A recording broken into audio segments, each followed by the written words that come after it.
Hello and welcome to 6 Paths. Today I will tell you about what if Kid Naruto unleashed his full power, part 1.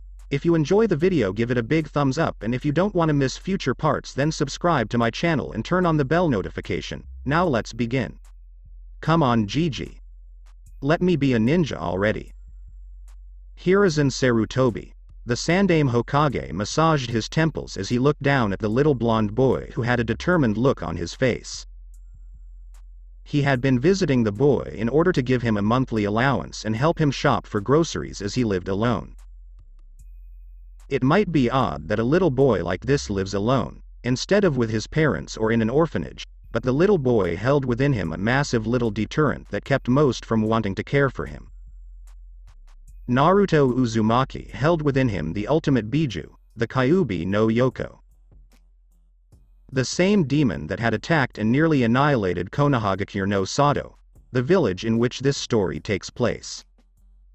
Naruto, I can't let you enter the academy. Naruto's face scrunched up, trying to decipher why, but Gigi, you told me other kids ninja as young as me training as ninja, why can't I? Hiruzen did have to admit to that nugget of truth.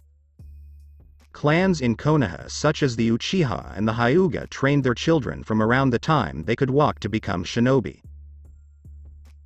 Kakashi Hatake had graduated from the academy at the age of 5 and even been promoted to Chunin at the age of 6, same for other prodigious ninja such as Itachi Uchiha.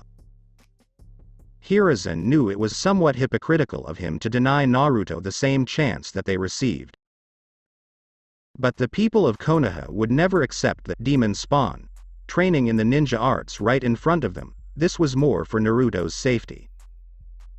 The worst thing to him was that he couldn't even tell Naruto why he couldn't allow him to join. That the irrational fear the village as a whole had of him being the Kyuubi reincarnated wouldn't allow them to see him as just a little boy that wanted to prove himself to them all.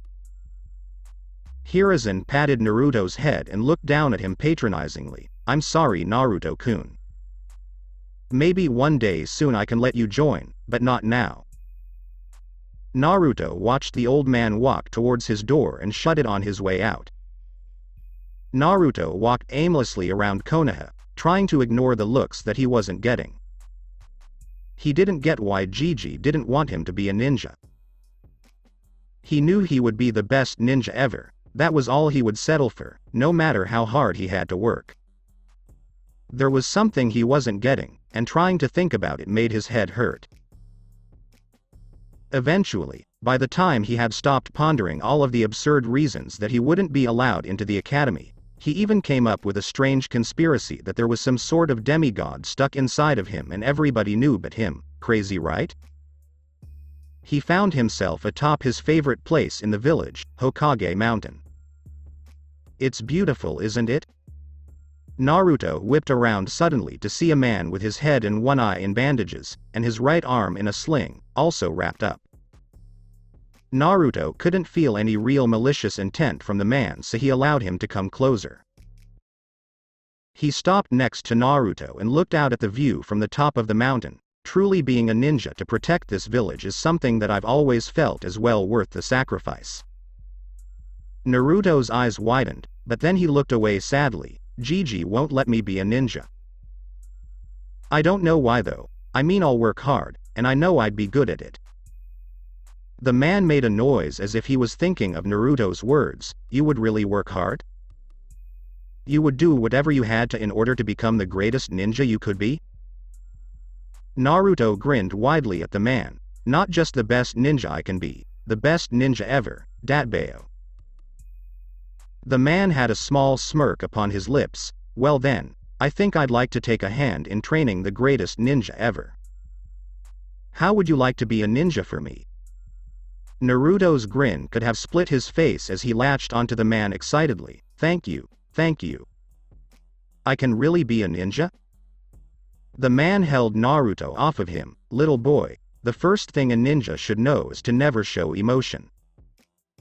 I can understand your excitement, but when we begin training I do not want to see that from you. Do you understand? Naruto cowed himself and nodded. Anyo, I don't even know your name. The man turned and motioned Naruto to follow. You may call me Danzo.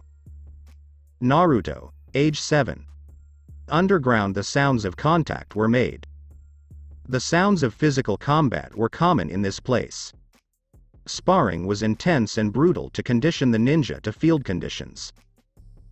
An unnamed teen hit the ground hard, groaning as his eyes flicked in and out of consciousness. The blood caking his face was just another sign of the intensity of the session. Standing over him was a blond boy sighing in relief at the conclusion of the spar. Takeshi, you hit way too hard. The blonde slowly walked away from the room, checking himself over. He scratched at his fists, flaking off the dead skin covered in dried blood. He checked his mouth and sighed before digging into the back of his mouth and pulling out a molar, dropping it on the ground as he walked away. He didn't care too much about it. It wouldn't be the first time he lost teeth down here, and they always grew back. Thank you, Furball. As the boy clad in black practice clothing entered the hall, he came face to face with the man responsible for training him. Ah, Danzo Gigi, good to see you. Danzo frowned at Naruto's disrespect. Boy, if you weren't so damn good at what you do, then I'd have you go back through emotional conditioning again. Naruto gave him a cheeky grin, but that's just it. You know I'm too damn good to waste going to do that crap, and besides, you know I can turn it on the second the mission starts. I can be as blank as everybody else when you say go. Danzo let a ghost of a smile appear on his face. He remembered putting Naruto through the paces to rid himself of his emotions. No matter how bad he had Naruto beaten and conditioned, he would still keep a spark of his old personality, even after several months of that treatment that had broken everyone else Danzo had trained for decades until that point. Danzo motioned for Naruto to walk with him. I have a mission for you, solo this time. Naruto went into business mode upon hearing those words. What do you require of me, Danzo-sama? Danzo would never openly admit it, but he did rather like the fact that Naruto could turn his ninja mode on and off at the blink of an eye. It made training a bunch of emotionless tools more bearable if one of them had enough self-awareness to actually speak to him with even a hint of cordiality. They weren't necessarily close. Naruto was well aware of the fact that Danzo saw him as nothing more than a tool, a weapon to be brandished to protect Konohagakure. But people have shown that they can value objects and tools above many things in this world, plus Naruto's childish streak got a kick out of making Danzo twitch. You've got to enjoy the little things. This one is probably going to be suicide for anyone else other than you. Even you will find it rough going, I would say. Naruto nodded as a sign of his hearing the advice. If this even hints at going under, you get yourself out of there, failed mission or not. A shimmer of his eye revealed from Naruto to Danzo that he was affected by those words. Danzo just couldn't tell if it was because he gave the very rare order for him to retreat if necessary, or if it was because he was offended for suggesting that Naruto might fail this mission. Naruto looked up to Danzo, icy blue eyes lacking the solid feeling they were full of just moments ago. Your orders, Danzo-sama. Danzo smiled. I think that he might just be the greatest weapon I have ever had. Training Naruto had not been even a chore. When it came time to learn how to fight, how to kill, how to win, Naruto had shown himself a quick study. Danzo relied on Naruto for more of the higher class missions that he knew many of his other operatives couldn't handle, because the kid seemingly didn't accept anything short than a successful mission. That made him invaluable, and he'll only continue to grow in strength. I would probably rely on him before I thought of backing one of Sarutobi's soft elites. Oh my old friend, how did you let this gem of a shinobi go? Danzo continued his briefing as he and Naruto had arrived at the armory. You will be infiltrating Ta no Kuni. There have been reports of a new hidden village based out of that nation rising to prominence. Naruto quickly changed from simple practice clothes to gear reminiscent of Anbu armor, clicking the chest protection shut. Hi Danzo-sama. Danzo continued, you will find the location of this village and if possible get inside and keep tabs on what you can see and find. When you believe that you have sufficient information to determine whether or not this village is a threat or not, you are to return to base and debrief. You may leave on your own mark. This will be a long-standing assignment. Naruto packed himself with kunai, shuriken, flash tags, exploding tags, smoke bombs, anything that he might need, and he packed to the brim, sealing whatever he couldn't carry in a scroll. He didn't know whether he would need to restock on this mission or not. Upon his completion of arming his person, he turned to Danzo and bowed. "I will leave as soon as possible, Danzo-sama. You will hear from me upon my return." Danzo nodded. "By your leave, Uzumaki." Naruto stood and walked from the armory, ready for his next assignment. Naruto slipped his mask in with his combat gear, as he had replaced it all with simple street clothes as he had to keep up his appearances. Nay was the opportunity that Sarutobi never gave him. He knew all he needed to do to prove his worth as a ninja was a chance, and when that chance was given he took it. 1 year later, border of Hai no Kuni, Ta no Kuni. An explosion drew Jiraiya's attention away from returning to Konoha. He had just gotten through going through Ta no Kuni looking into rumors of a new hidden village rumored to be called Otogakure. After finding enough to bring back to the Hokage, he made a hasty retreat to the border, and from the sounds of things he wasn't the only one. Jiraiya eventually found himself on the heels of a blur in the darkness. Jiraiya slipped into the shadows of the trees to speed ahead of the fleeing mystery shinobi. However, this was unnecessary as the person in question collapsed and dropped to the forest floor in exhaustion. As Jiraiya walked closer, he saw deep cuts and gashes all over the body of the Anbu, or so his armor had him believing. Jiraiya whistled as he took in the age of the blonde boy on the ground. They're sure starting him younger these days. Jiraiya refrained from moving the mask of the boy, on which he saw a leaf insignia, as Anbu had to keep their identities secret for as long as was feasible to the masses. Jiraiya picked the boy up and made for Konoha, interested in this current situation. Jiraiya had set the boy down in Sarutobi's office and had requested that his Anbu guards leave the room. "Sarutobi-sensei, you could have sent me a message that you already had someone in auto checking things over. I think I might have blown his stealth when I made tracks and left that place." Hiruzen's eyes darkened. "I didn't send anyone into Ta no Kuni. I expected you to look into it yourself and send word back, like you are now. This Anbu isn't mine. I would never allow a child this young into their ranks, never again, not after Itachi." Jiraiya scratched his white mane. "Well, I kind of figured that, but I thought you might have made an exception or something." Sarutobi rose from the desk and walked over to where the masked boy lay. He narrowed his eyes at the kanji he found right by the leaf symbol on the forehead. "Danzo, nay again?" Jiraiya sighed. "I thought you handled him and that group of blank faces." "He's still doing this?" Jiraiya shrugged. "Well, at least he also recognizes auto as some kind of unknown quantity." Hiruzen reached down and pulled off the mask. What he saw almost gave him a heart attack, and Naruto. Jiraiya ran over, looked down, gaping at the sight. "Kami, he looks just like Minato." "Wait, Sarutobi, is this Minato's child?" Hiruzen settled himself somewhat. "Yes, Jiraiya. This is his child. Danzo must have gotten his hands on him. I should have known. When I went to see him, he was becoming progressively more aloof and secretive. I stopped getting reports about him around town completely. I figured he must have just been keeping a low profile, but I never would have guessed." Jiraiya looked angry. "Danzo turned Minato's son into a mindless drone?" "I'm going to." "Jiraiya, wait." Jiraiya turned to face his teacher with an angry look. The council wanted him to be trained under Danzo's watch anyway. They'll see him in the right if this gets out. You and I are the only ones that know about this. Jiraiya bared his teeth. "He won't tell us anything about Danzo." Even if he had any real reason to tell us anything, Danzo has seals on his ninja that keep them from speaking about Nei too freely. I've seen it. Hiruzen nodded. I know. So what if instead of using him to get to Danzo we just take him away from that place entirely?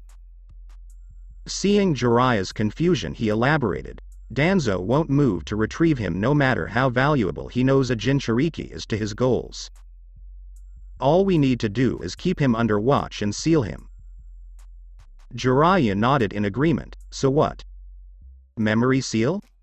Chakra seal? What exactly are we sealing? Everything.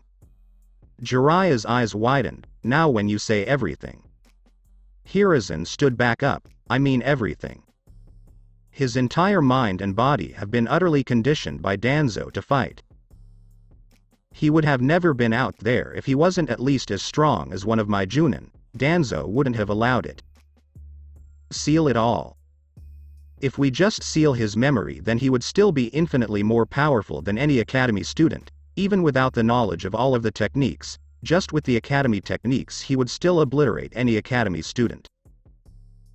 Jiraiya looked at the unconscious blonde on the floor. I don't like this, Sarutobi-sensei. What will you do with him then? Hiruzen picked the boy up and put his mask back on. I will allow him to enroll in the academy. I'm wearing the council down. Soon I can get them to let him attend. Him staying off of their radar has helped considerably. Jiraiya followed Hiruzen down to the depths of the tower to commence with the sealing of the young boy. Nei base, Konohagakure. The sound of a door shutting sounded through Danzo's speakers on his desk. The injured man put his face into his hand and groaned. Uzumaki, damn it. Jiraiya. How was he to know the wandering sage was in Auto as well? From the sound of things, the flamboyant shinobi had placed their forces on high alert upon his own exit, and with Naruto stuck inside that buzzing hive, with everyone searching high and low for anything amiss, the boy had run into quite a bit of trouble when he took to making his own hasty retreat. Danzo's weapon was lost to him now. He knew Sarutobi would never allow him to get anywhere near Naruto again. Danzo pulled out a bottle of sake and poured himself some.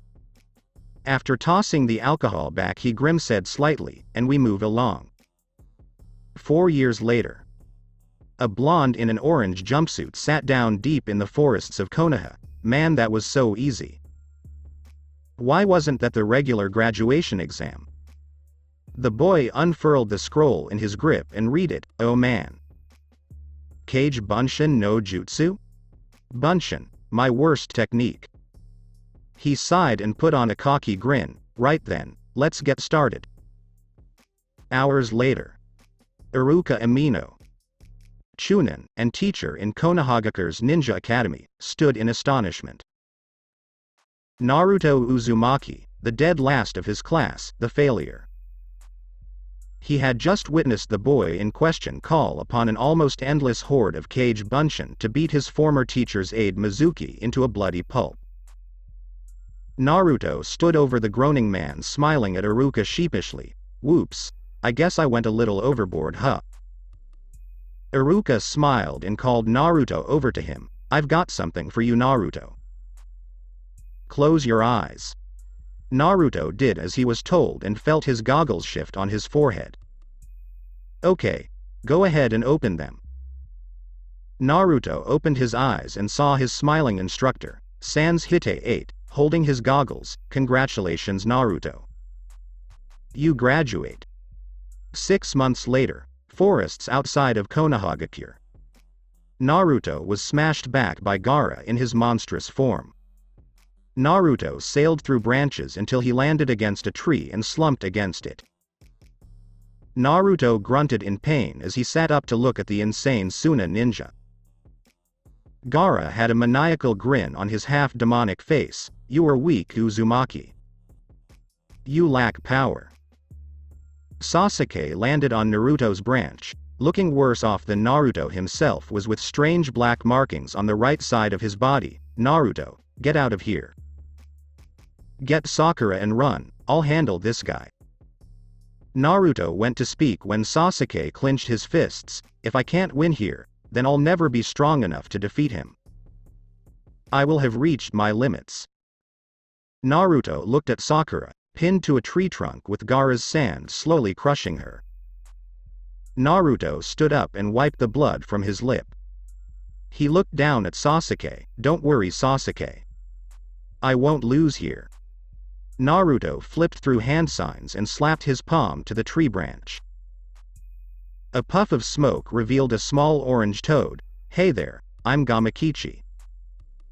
Got any sweets?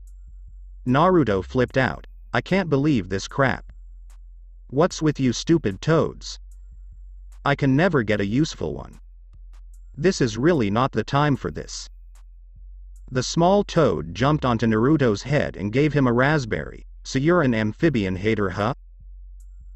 Gaara had had enough of this. All the time spent allowed him to fully turn into his mini Shukaku form, Suna Shuriken. Naruto saw the spinning discs of sand coming his way and cradled Gamakichi with his body, taking the hits. He flew back and hit another branch. Gamakichi looked at him in concern as Gaara cackled, "You see, Uzumaki. Only when you fight for yourself can you truly be strong. I'll wait for you to realize this and leave your friends here to die so you can escape." Naruto wordlessly placed Gamakichi down and turned to face Gaara. The look in his eyes irked Gaara, who sent another salvo of sand shuriken at Naruto, hitting him dead on and sending him back again. Naruto stood up almost immediately. What is this feeling? I feel stronger, like that didn't hurt at all. Sasuke looked at Naruto as he saw Naruto's strength returning to him.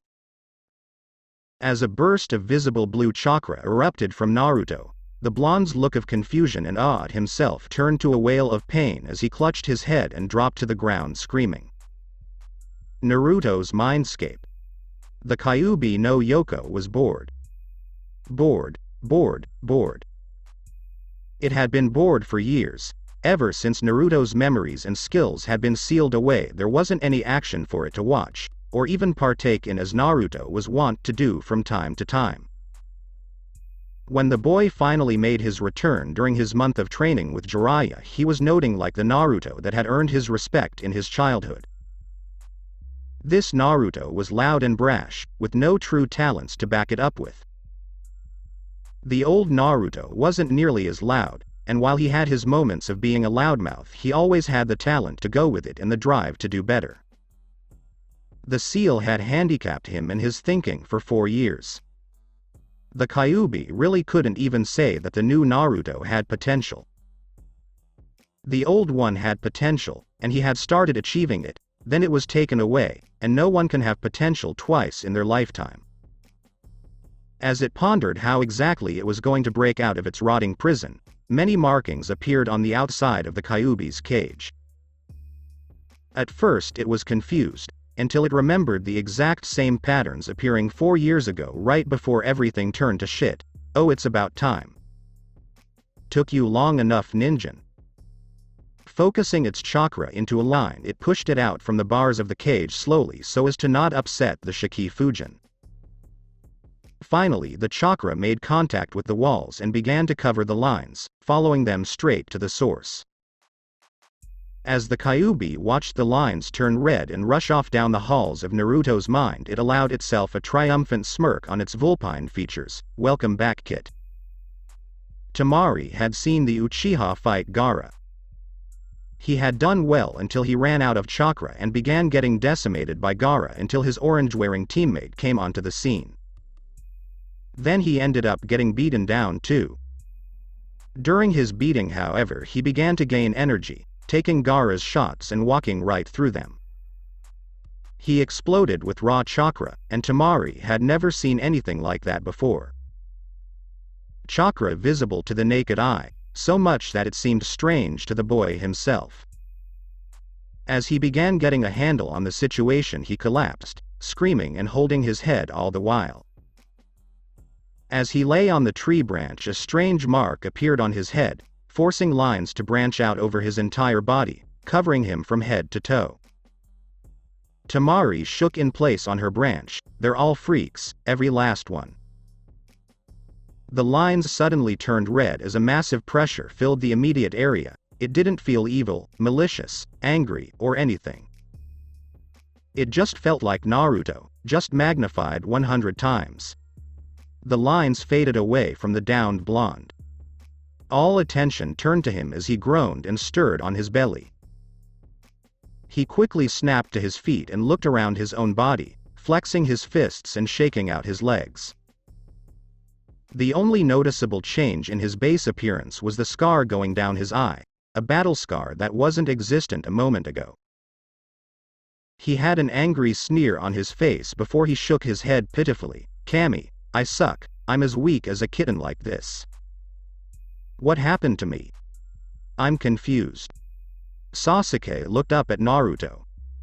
It was the same kid that had been there a second ago, and yet it wasn't. He looked like Naruto, but he didn't move like Naruto. He moved like he was coiled and waiting to strike, as if he expected an attack coming from anywhere. His eyes were the same bright blue like Naruto, but now they had more in them than just the infinite brightness they usually held.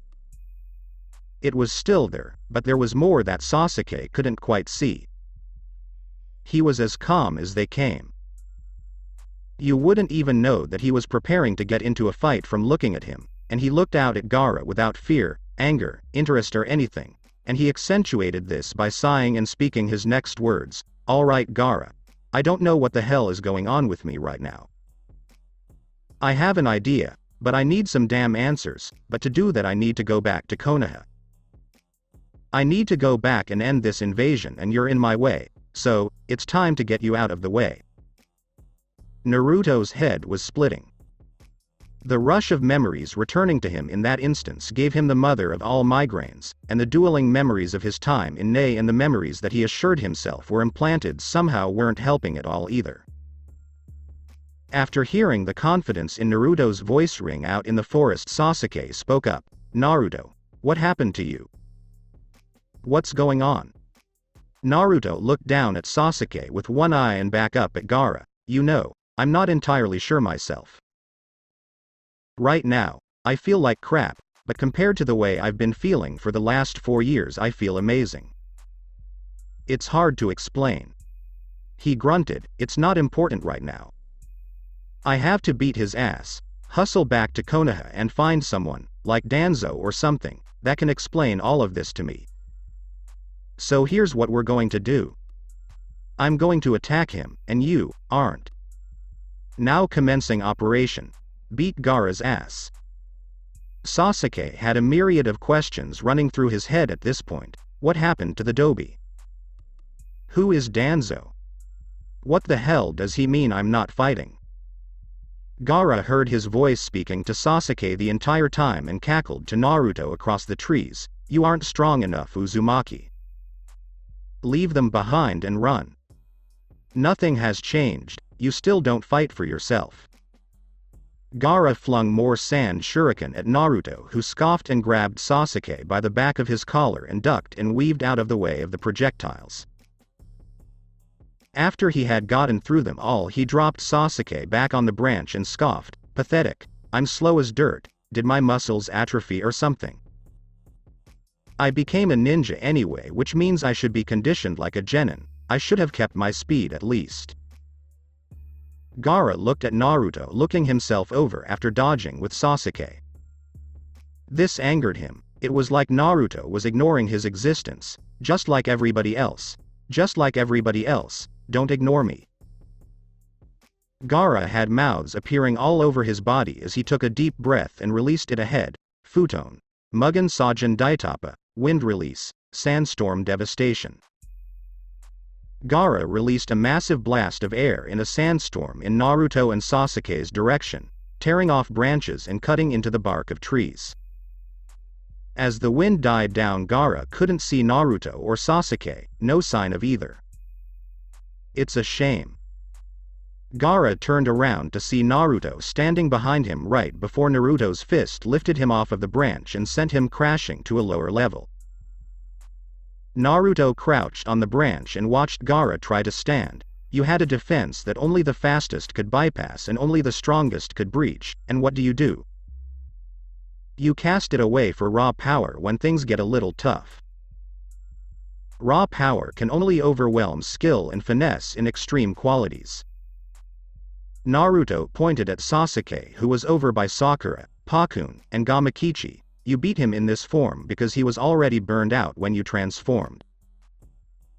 He used Chidori twice here, once during your fight in the stadium, and I'm sure he tested it one time when he and Kakashi were late. If he had more shots then you wouldn't have won. He smirked down at Gaara. I don't know what happened to me all of those years ago, but I'm not the kid that just had Kage Bunshin flying all over the place anymore. I could beat you like that, but that wouldn't be very fun. After all of this time, I can finally fight like I used to, if only a little bit. I'm still not fast enough to avoid taking hits, but I can almost assure you that however hard you hit me, a feral grin came onto Naruto's face, I'll hit you twice as hard. So let's see who can still stand up when this is all over. Naruto's hand moved unconsciously to his back before he pulled it down, clicking his teeth. Damn, that's right. I don't have a sword.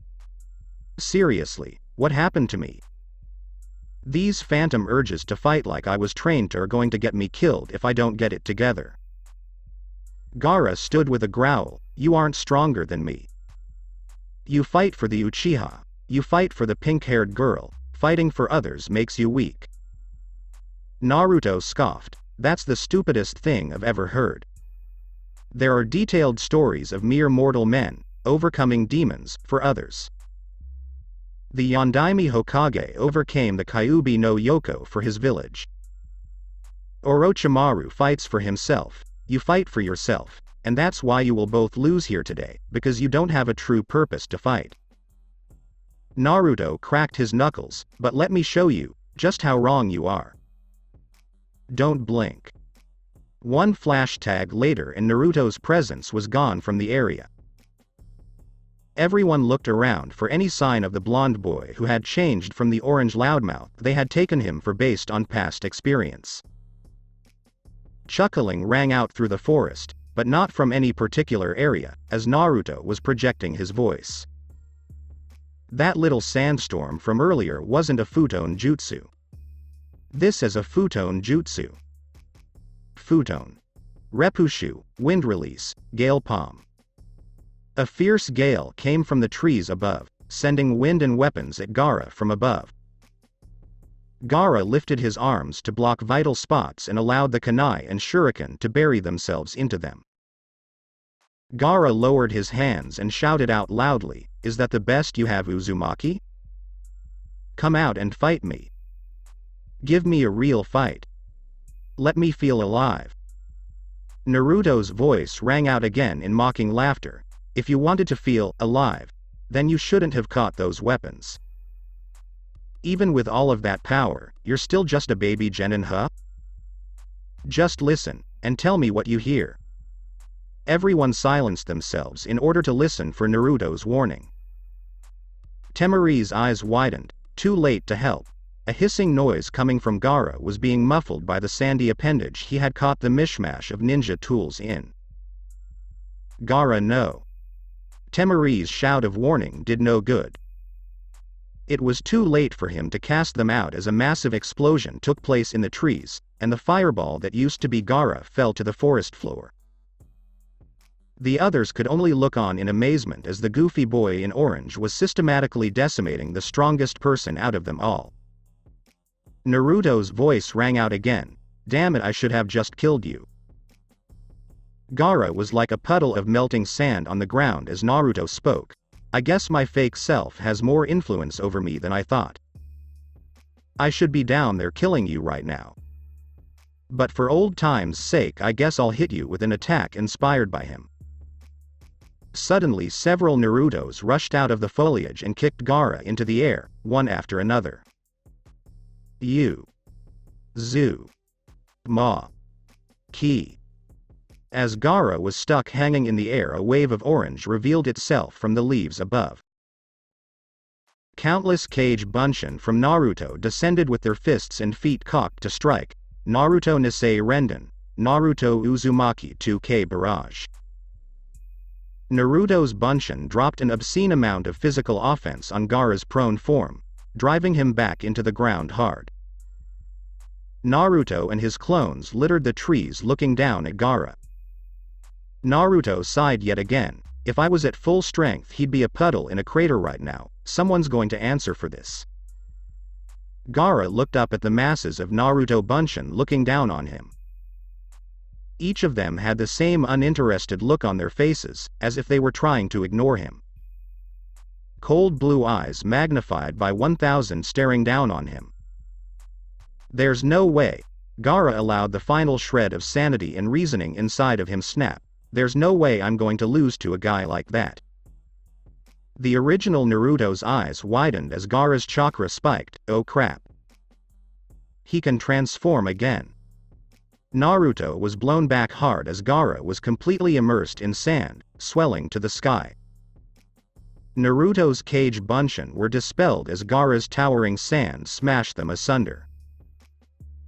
Gaara ended up sticking out of the head of Shukaku looking down on Naruto, who was covered in sand. It's too late, Uzumaki. Time to die. Ah.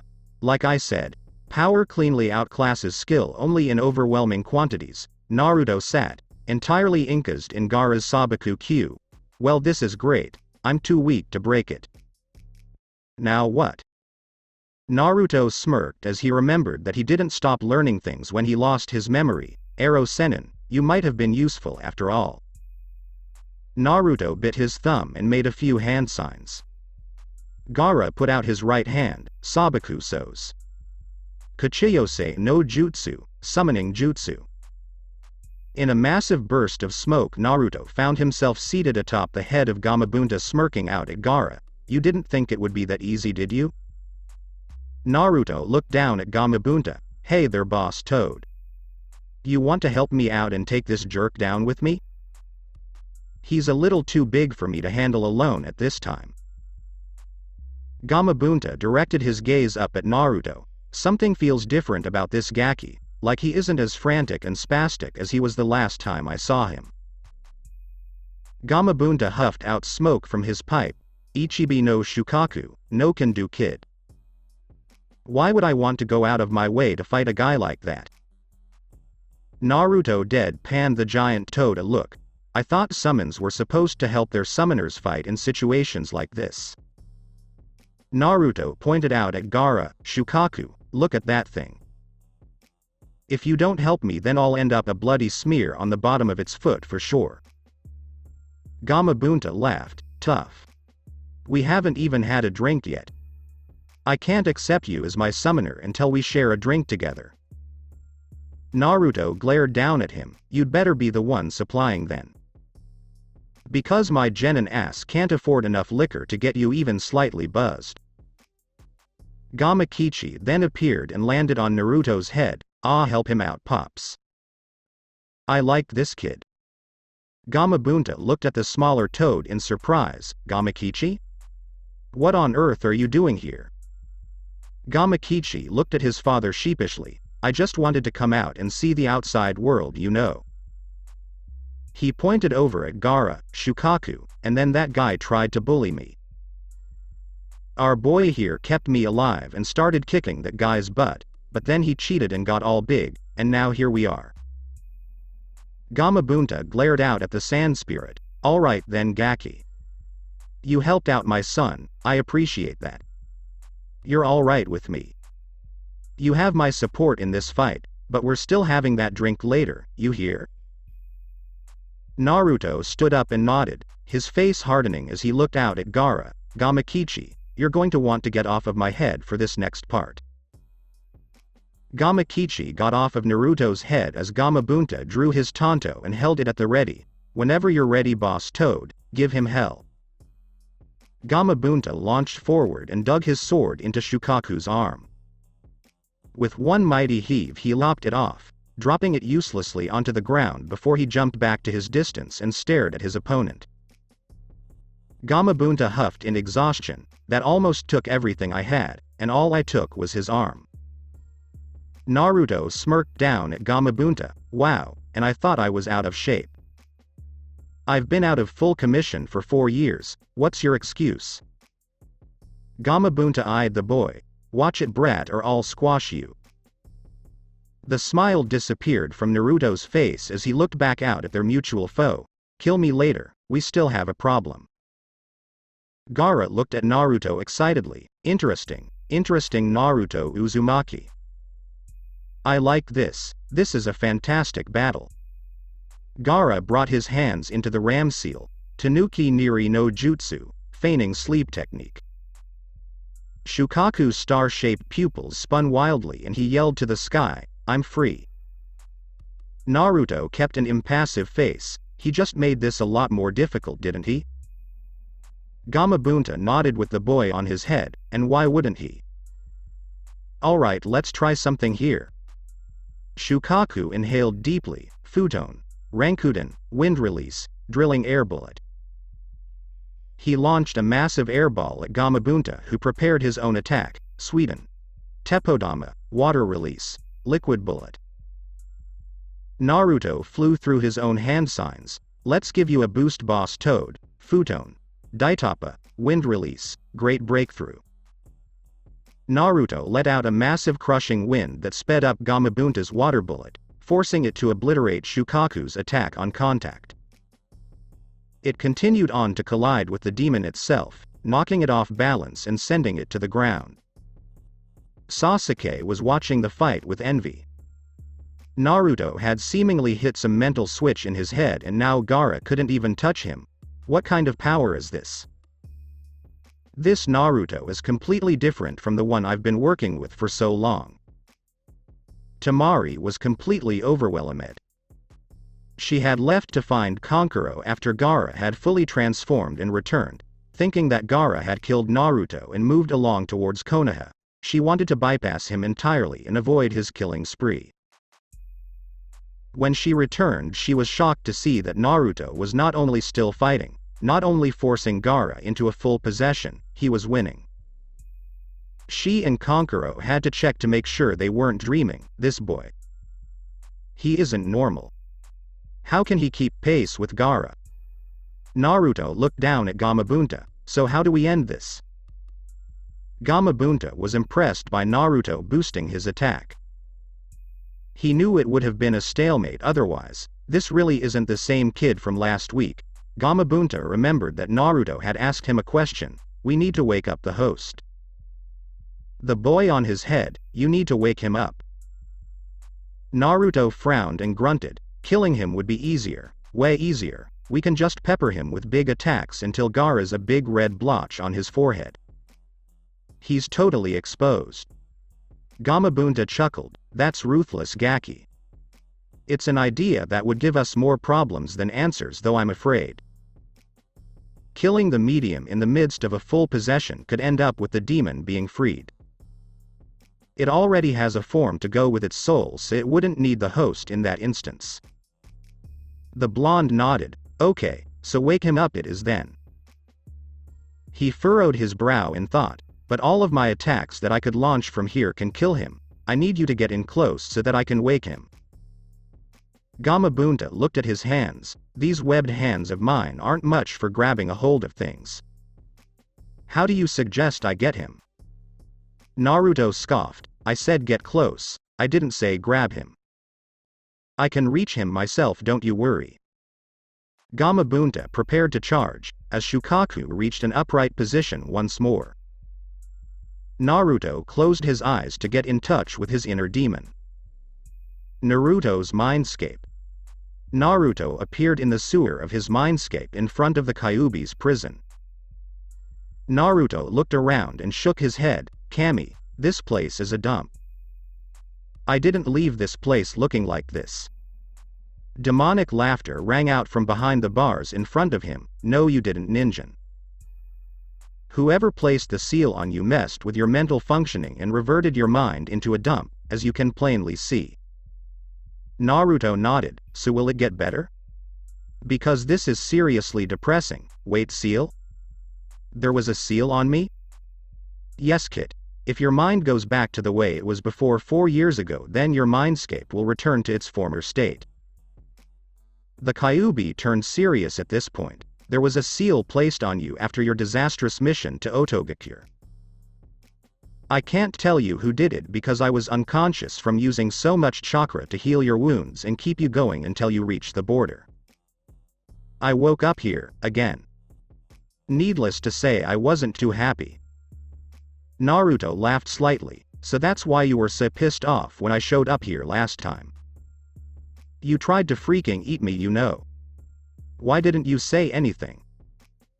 Kyuubi huffed and sat down on its haunches, letting its snout touch the floor. First of all, would your other self, who had been taught to mistrust me, believe me in the first place? If I had tried to tell you about it, I would have been harmed by the seal, as would you. It was a memory seal. Whoever placed it on you placed many others on with you that coincided with one another. You forcibly broke one, the chakra restrictor, and allowed me to force a chain reaction with the rest of your mental seals to free your mind. Naruto smiled at the massive kitsune. Well, I guess I owe you one soon then. But right now, could you give me a shot of your chakra for old time's sake? I need to smack down your comrade Shukaku without killing his host. The ground in Naruto's mind rumbled as the Kyuubi jumped to its feet, tails waving behind it excitedly. Really? You need my help again after so long? Alright then, Kit. Why not? I just wish I could experience the fight through your eyes and other senses like I used to. Naruto smirked as the red chakra engulfed his body. Well, after we survive this, I'll set up my mind the way it used to be so you can. It's the least I can do. I missed being so badass. Naruto slowly faded from his mindscape as the Kyuubi lay back down on the ground. I did too, Kit, I did too. Naruto's eyes shot open as his body filled with the Kyuubi's chakra. Almost simultaneously, Gamabunta charged at Shukaku. As the two massive creatures got closer, they both shot off their projectile attacks again. Naruto judged the distance just as the smoke from the collision of attacks rose. This is close enough, I guess. Naruto crouched deeply and propelled himself high over Gamabunta's head, leaping over the explosion and posturing himself above Shukaku's head. Naruto hovered overhead for a second before forcing wind chakra out through his hands, accelerating his descent. This is going to be amazing. Naruto fell at high speed, aiming for Gaara, who was stuck sleeping on Shukaku's head. Wake up, you pasty bastard. Naruto delivered a double stomp right to the top of Gaara's head, driving him completely through the Shukaku figure, forcing it to collapse on itself as they crashed to the ground amid a deafening roar as the sand crashed around the trees. Gamabunta stood slack-jawed at Naruto's vicious, reckless attack on Shukaku. The kid jumped from the relative safety of his head, 30 feet higher than he already was, towards a crazed homicidal demon. The more amazing thing was that it actually worked. He hit Gaara with the force of his body weight focused into his feet from 30 feet above his head, making the impact more intense by using wind chakra to send him down faster. After the attack, he softened his landing considerably after he destroyed the Shukaku as he landed in sand that had been tenderized by his previous attack. Gamabunta was broken from his musing by his son. I like that kid, Pops. He's insane. Can I hang out with him more often? Gamabunta chuckled. If he allows it, Gamakichi. Jiraiya sure picked an interesting one this time. I'll be watching you, Naruto Uzumaki. Naruto stood up and shook the sand off of his body, dragging Gaara out with him and dropping him on the ground, watching him look up at him in fear. Stay away from me. I don't want to die. Naruto slapped Gaara across the back of his head. Act like a shinobi, damn it. We deal in death for a living. Besides, I'm not going to kill you. You're a weapon like me. He dropped Gaara onto the grass and walked away slightly. You're a weapon that I broke already. And while you can be repaired, most of the time a repaired weapon is easier to break a second time around. He turned back to look at Gaara. His cold blue eyes turned back to their formerly bright nature. I'll beat you down every time you try to harm me or anyone in my village. Because only when you fight to protect and defend others can you be powerful and find the strength to push beyond your limits. Naruto looked up to the trees. Sasuke. The Uchiha in question landed by his side. Is Sakura-chan safe? Was I fast enough? Sasuke nodded. Yeah, Naruto, you saved her. Naruto looked back at Gaara just as his siblings landed and prepared for a fight. Naruto shook his head at the two Tsunade ninja. I just beat the guy that terrorized you since he was 6 and I still have enough chakra that I'm gonna sprint back to Konoha and finish up the battle there. You both already got your asses kicked by this guy and Shino and he looks like he's ready to go another round. Do you really think you can beat us if you were stupid enough to attack us? Kankuro and Temari bristled at Naruto's nonchalant threat as he shrugged. Fine, be that way. We'll just knock you out and drag you to the village, and by we, I mean them. Naruto pointed behind them as two Kage Bunshin bashed them in the back of their heads with the blunt end of their kunai. Naruto looked back at Sasuke. Alright Teme, go get Sakura-chan and Pakun and we'll get out of here. We still have a battle to fight. Sasuke went to gather up Sakura as Naruto took to tying up the Tsunade ninja and hoisting them up on his and his Bunshin's shoulders. As they set off through the trees, Naruto mentally berated himself. How could I let myself be caught? Damn it. If I had never been sealed, then I would have been able to warn Danzo that Orochimaru was planning an invasion and amassing forces. I hope things aren't as bad as they seemed at the stadium. Konohagakure, around the center of town. Jiraiya stood atop the head of his massive toad summon as he watched Konoha forces engaging the Suna and Auto forces. Despite the fact that they had driven the enemy out of heart of the city, the enemy had been putting up a dogged fight. Suddenly Ibiki landed atop the toad's head. Jiraiya-sama. Jiraiya put up his telescope and turned to face him. Ibiki, report. Jiraiya-sama, our forces were caught in several ambushes as they chased the enemy forces out of the village. They ended up getting caught in a crossfire by some of Otogakure's ninja they had held back. Jiraiya groaned. They would win, but such an unnecessary loss of life was unsettling. Just as he was about to try and switch the topic, he saw Ibiki smile. But when they were closing in on our forces, they ended up getting sacked by a lone ninja of Konoha, wearing bright orange. If they saw correctly, he was moving too fast for some of them to catch. Jiraiya's eyes widened. There's only one kid I know that is color blind enough to run around this place in orange. Ibiki nodded. At the same time, a Kage Bunshin of Uzumaki and Sasuke Uchiha arrived at the hospital with their female teammate. And on the other side of town, he delivered the children of the Kage to a makeshift POW site, in good condition too. Ibiki scratched under his bandana. I saw how good the kid could be during his fight with the Hyuga, but I never would have guessed that he was good enough to take down a squad like that. Ibiki, you shouldn't talk about me like I'm not there. They both whipped around to see Naruto tapping his foot impatiently. Although I guess you didn't know I was here. Geez, if I was an assassin you'd both be dead. Jiraiya looked at Naruto oddly. He couldn't sense his usual restless aura, and he had snuck up on him. Gaki, what happened to your jacket? And what's with that scar on your face? Naruto had ditched his orange jumpsuit jacket and left himself in his black t-shirt. I tossed that bulky piece of crap so I could move faster to get here without much trouble. And I got this scar years ago. Someone put a bunch of seals on me that did a lot of stuff to me. Hiding that scar must have been one.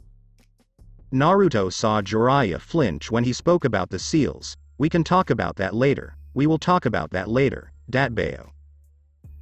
Ibiki gasped as he looked out over the buildings and saw Orochimaru being whisked away by the Sound 4.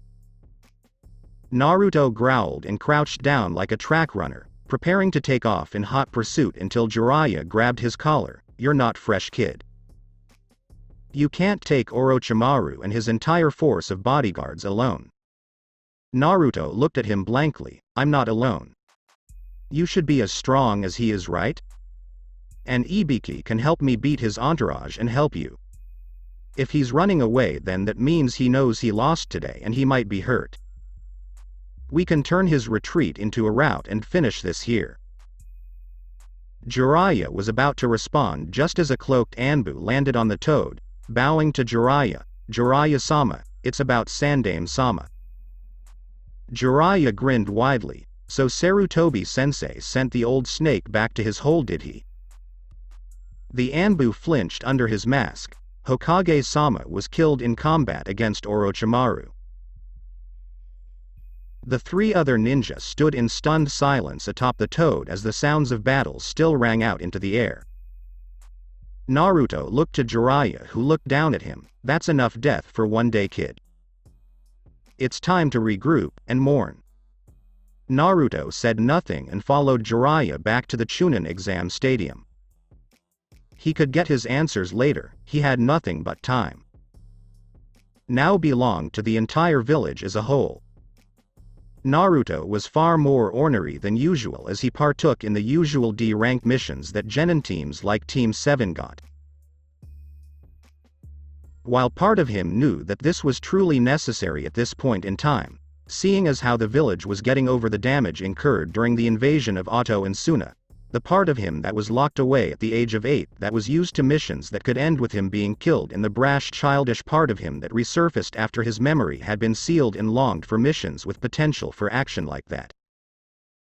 With the knowledge of his sealing, Naruto was able to sort out what memories were fake and which were his own. It helped that the genjutsu seal that was placed on him to change his appearance was broken, revealing the numerous battle scars that littered his body from his time in Nei. It really helped having a visible association to certain memories. His first night in his apartment after the invasion was for the most part spent in front of a mirror repeating the line, "Oh, I remember getting that one," over and over throughout the evening. Over the course of the next 2 weeks he had to adjust to just being a normal genin with a true elite's mindset. Tora was lucky that she hadn't tried to run away since the invasion, or Naruto might have killed her retrieving her, accidentally of course. His rapport with his team, whatever he might have had, shifted tumultuously after the Chunin exams. Naruto's thoughts on Sakura had changed to a clearer line of thought. The girl thought he was useless for the most part, and while compared to how he was supposed to be she was right. It stood to reason that even grossly handicapped as he had still been vastly superior to her when it came to the ninja arts. While he may have been a goofy annoyance while he had been a genin, he had still been nothing but pleasant to the girl and had given his all at every corner. Her habit of fawning over the Uchiha and downplaying anything Naruto accomplished grated on his nerves at this point. Naruto ruthlessly crushed his mental facilities that she was a good person, and that he had romantic interest in her because when it came to him she was a bitch. She was his teammate. That didn't really mean they had to be close, he just had to tolerate her and work with her to accomplish his mission. He didn't see anything pleasant about trying to associate with her outside of missions. Sasuke had taken to the habit of staring at him and trying to verbally provoke him when he offered any input into their missions. Sasuke had been feeling inadequate after seeing how Naruto not only saved him from Gaara, he had dispatched Gaara handily without too much effort, captured the Kazesage's children swiftly thereafter, and headed back to Konoha and routed an auto ambush against a Konoha squadron. This led to now. He had been trying to goad Naruto into a fight so that he could really test his own capacities against the blonde, but not only was there no time for sparring as they didn't have team training while rebuilding the village, Naruto left so quickly after the day's work was done that Sasuke couldn't follow him, and he was never able to trail the boy for too long before losing him. Kakashi had noticed quite a few changes in his blonde student since he had let him go during the invasion. While the scar over his eye was the most glaring one, his attitude was another. He didn't try to keep his team's spirits up with indomitable brightness. He still cracked jokes, and his overall timing was vastly superior now, Kakashi had to admit, but they were bright flashes in an otherwise dreary day of rooting through Konoha's rubble. Naruto no longer took to calling him Kakashi-sensei. When he reprimanded Naruto on this habit, he had seemingly picked up. Naruto responded by saying that he hadn't taught Naruto anything other than tree climbing, and he technically learned how to do that years ago, he just forgot. Kakashi noted the bitter tone in Naruto's voice when he said, "forgot," but didn't press too much. He figured that Naruto was still bitter from being cast aside during the Chunin exams. The differences in Naruto's gait, actions on missions, and how he now treated his teammates showed him that there was a vast change in Naruto that he couldn't pinpoint exactly. He watched Naruto drop another stack of wood by the building that his team was working on at the moment, and walk off again to grab more. There was something he was missing about this. Team 7 had been dismissed for the day and Naruto had taken to wandering around Konoha. He had taken to treating the villagers with the same apathy and looks of annoyance that they gave him. He didn't care about them, he was in a bad enough mood as it was. He had been unable to find Danzo since the invasion ended. In his haste to track his trainer down and report back to him, as he technically never failed or completed his mission, he had found that the older base for Nae had been abandoned. Cursing the old cripple out in his head, he realized just how difficult it truly was to find Danzo when he didn't already know where he would be. You'd think there would only be so many places that you could hide a group like Nae in this village.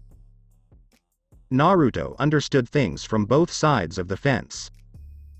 He understood how Sarutobi disliked a secret branch of the military that he didn't directly control running rampant under his nose. It wasn't good for a supposed military dictatorship, as Konoha was supposed to be, to have something like that among them. It was unnerving to say the very least.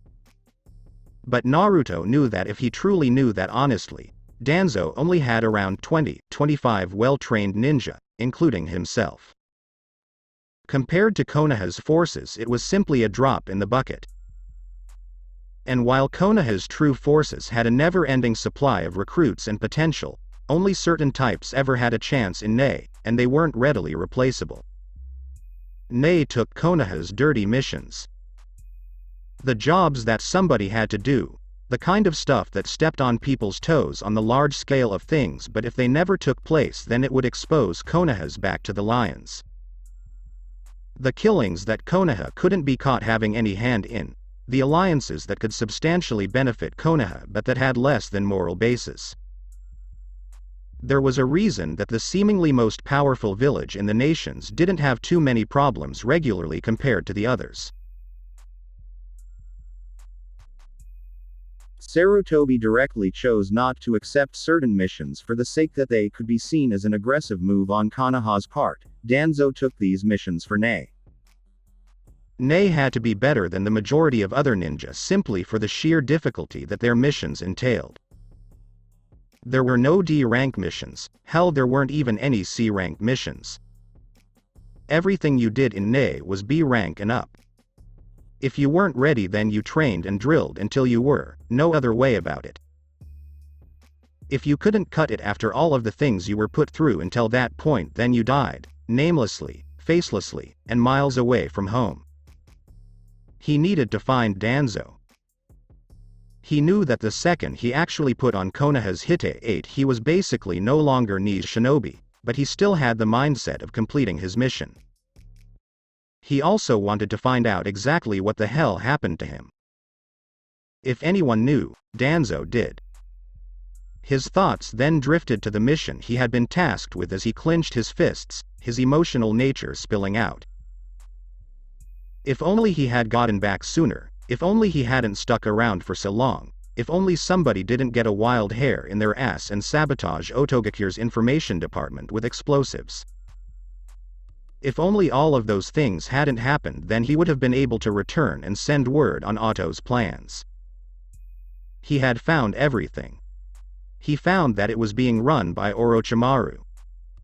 He found that they had a then-rookie Konoha Genin, Kabuto Yukushi, as his lead spy. He found that Orochimaru had finished his immortality jutsu. He'd even had the misfortune of seeing it being performed. He couldn't eat for the rest of the week afterwards. He even knew Orochimaru's main ambition for coming, and when he saw the markings on Sasuke during the fight with Gaara, he mentally kicked a pothole into his ass. Naruto's eyes panned around the village as he walked, all of the people taking part in the restoration of their homes. If he had broken the seal on himself even a day sooner, how much loss of life could have been diverted? How many lives need not have been lost? Could the Sandaime have been able to take the proper precautions to acutely prepare for Orochimaru accordingly? He looked up at the Hokage monument as his thoughts drifted to the third face from the left. He had gotten much closer to the old man after he had been sealed. His mind had almost reverted back to its 4-year-old state, and he reached out to the only person he really knew. Even trying to bury his emotions, he still felt a faint sting at his eyes that he had to push back. He had to put his thoughts on the back burner for now, as he saw Jiraiya leaning against a fence looking at him. Naruto strode up to his side and spoke coolly, "So what do you need from a lowly little genin like me, Ero-sennin?" Jiraiya pushed himself off of the wall. "I want you to come with me to find someone." Naruto raised his eyebrow. "Aren't you the Hokage now?"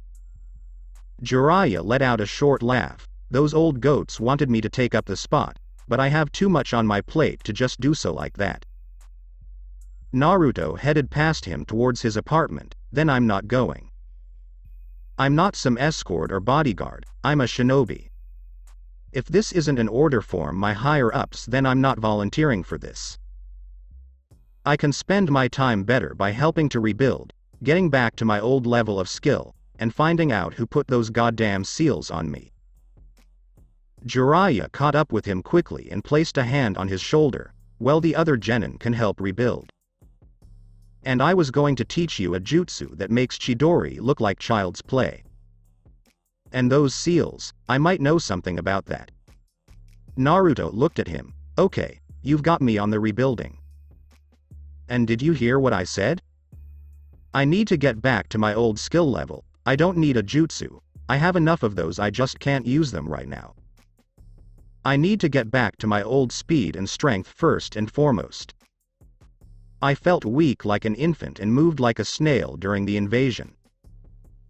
Naruto's eyes shone as he absorbed the last of what Jiraiya said. "And you're damn right you know something about my seals. You're telling me whether I choose to go or not. You're just lucky that it would probably be easier to just go with you, that and I'm bored around here." Jiraiya grinned at him. "Well, let's go and get you packed. We'll leave immediately." Naruto pulled out 4 scrolls. "I already have everything here.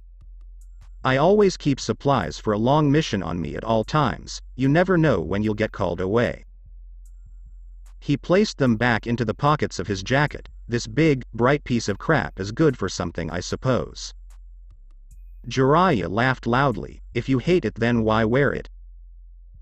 Naruto's eye twitched. "When I went home after the battle to look for clothes, this was the closest thing to shinobi gear I had in my closet. What the hell did they do to me? I wouldn't be caught dead in this. How did I live for as long as I did wearing this eyesore?" Jiraiya laughed again, getting his chuckles out of seeing the boy tear himself down. Jiraiya reached into his pocket and placed some bills in Naruto's hand. "I'll tell you what, Gaki. I'll give you 2 hours to go and get yourself outfitted. Meet me at the main gate then and we'll take off." Naruto let a smile cross his face as he turned to head back towards the market district. He waved back at Jiraiya and pocketed the cash. Naruto wandered through the market district looking around.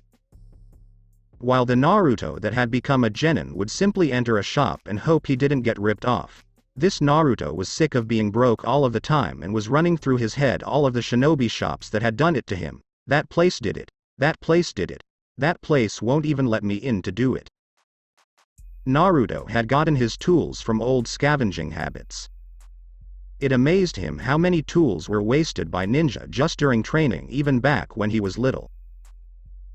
He cultivated his pack rat habit back when he was first being trained by Danzo, storing all of the usable things he could find for himself as a sort of surplus and handing the broken and unusable stuff to Ni's armory to be melted down and remade. Apparently he continued that little habit when he had been sealed as well, because he still had tons of weapons sitting inside one of his closets in the apartment. Naruto stopped at a rather plain-looking shop, and having no memory of ever being in there, he opted to give it a shot. Tenten yawned as she sat at the counter of the weapons shop her family owned. She wasn't having a good overall month. She had gotten destroyed in the preliminary rounds of the Chunin exam by that Suna Kunoichi Tamari and was forced out of contention. She had decided to help her teammate Neji train for the final exam for the month in between tests and had even gone to the competition to watch him mop up the competition. Things don't always work out like that, huh? She then had to watch him be utterly beaten by the unassuming blonde kid that was on the same team as the Uchiha, the dead last of the class under hers. He cut down his Juken and not only got up from Neji's best techniques and shrugged them off, he reopened his Tenketsu after they had been sealed off. He even had enough strength afterwards to run around the stadium in celebration after he won. Then she ended up being put under a genjutsu that engulfed the stadium and missed the invasion of Otto and Suna. After the invasion was over, she spent more time at her family's shop, seeing as her sensei was spending a lot of time at the hospital with her green-clad teammate Rock Lee due to his grievous injuries, but it wasn't busy, seeing as how there weren't a lot of ninja that needed to stock up for missions, as they were helping with the reconstruction, so here she sat, bored. Yep, not a good month overall, one could say. The bell to the store rang, signifying a potential customer. "Hello, welcome to."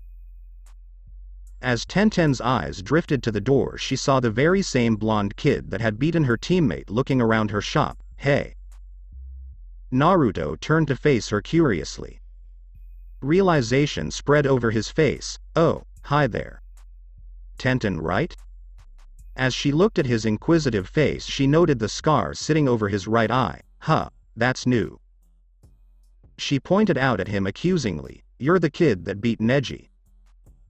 The tone of her voice stated it like he had committed some kind of crime. Naruto tilted his eyebrow. "My name is Naruto, and don't look so shocked.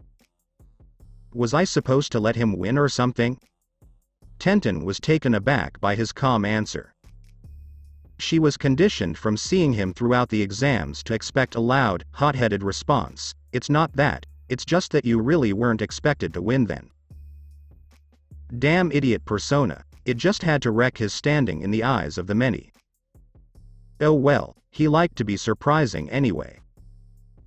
Naruto sighed, "And that is why you have to learn to expect the worst in most cases, because then you can only be pleasantly surprised." Naruto remembered Danzo or other Elder Nei operatives saying that to him a lot back in the day, then they would usually hit him or something. Stupid emotional conditioning. Tenten noticed the scar over his eye and found herself curious. "How did you get that scar? Did you get it during the invasion?" Naruto waved off her question. "It's a long story that I'm not even sure of and that you wouldn't believe if I told you. Don't worry about it. Do you sell shinobi clothes here?" She nodded and pointed over in the correct direction. Naruto thanked her and went on over. Tenten watched silently as he walked over to the clothing section of her store and rifled through the selection. Apparently he was getting rid of that sense-offending jumpsuit on his back. He nodded as he pulled out a set of shirts and a few pairs of pants. He went into a changing room and came out a moment later in a dark blue muscle shirt and dark blue loose pants tied at the ankles with wraps. He set the extras on the counter and went back into the accessories section and grabbed some black bracers that wrapped around his forearm entirely. As he walked back to the counter, he stopped as he came across the swords. He stared long and hard for a moment until he pulled down a ninjutsu and unsheathed it, looking it over and testing the balance before shrugging and walking back to the counter with a grin. He set the sword down and looked up. "Do you have something to secure this on my back?" Tenten nodded and reached down behind the counter to grab a strap for him to use. So how much is all of this? He seemingly gave her a appraising look as she tallied it up. Tenten looked over what he bought and looked at him. That will all come to 68,500 ryo. Tenten watched him switch moods apparently as he cringed jokingly and pull out his wallet and money he had in his pocket. He brightened up after hearing the price of his new equipment. Naruto chuckled as he gave her the necessary funds. This'll clean me out, but it's necessary. He strapped on the sword and placed the bracers on his forearms. Tenten watched him finish outfitting himself and huffed. Do you even know how to use that sword on your back?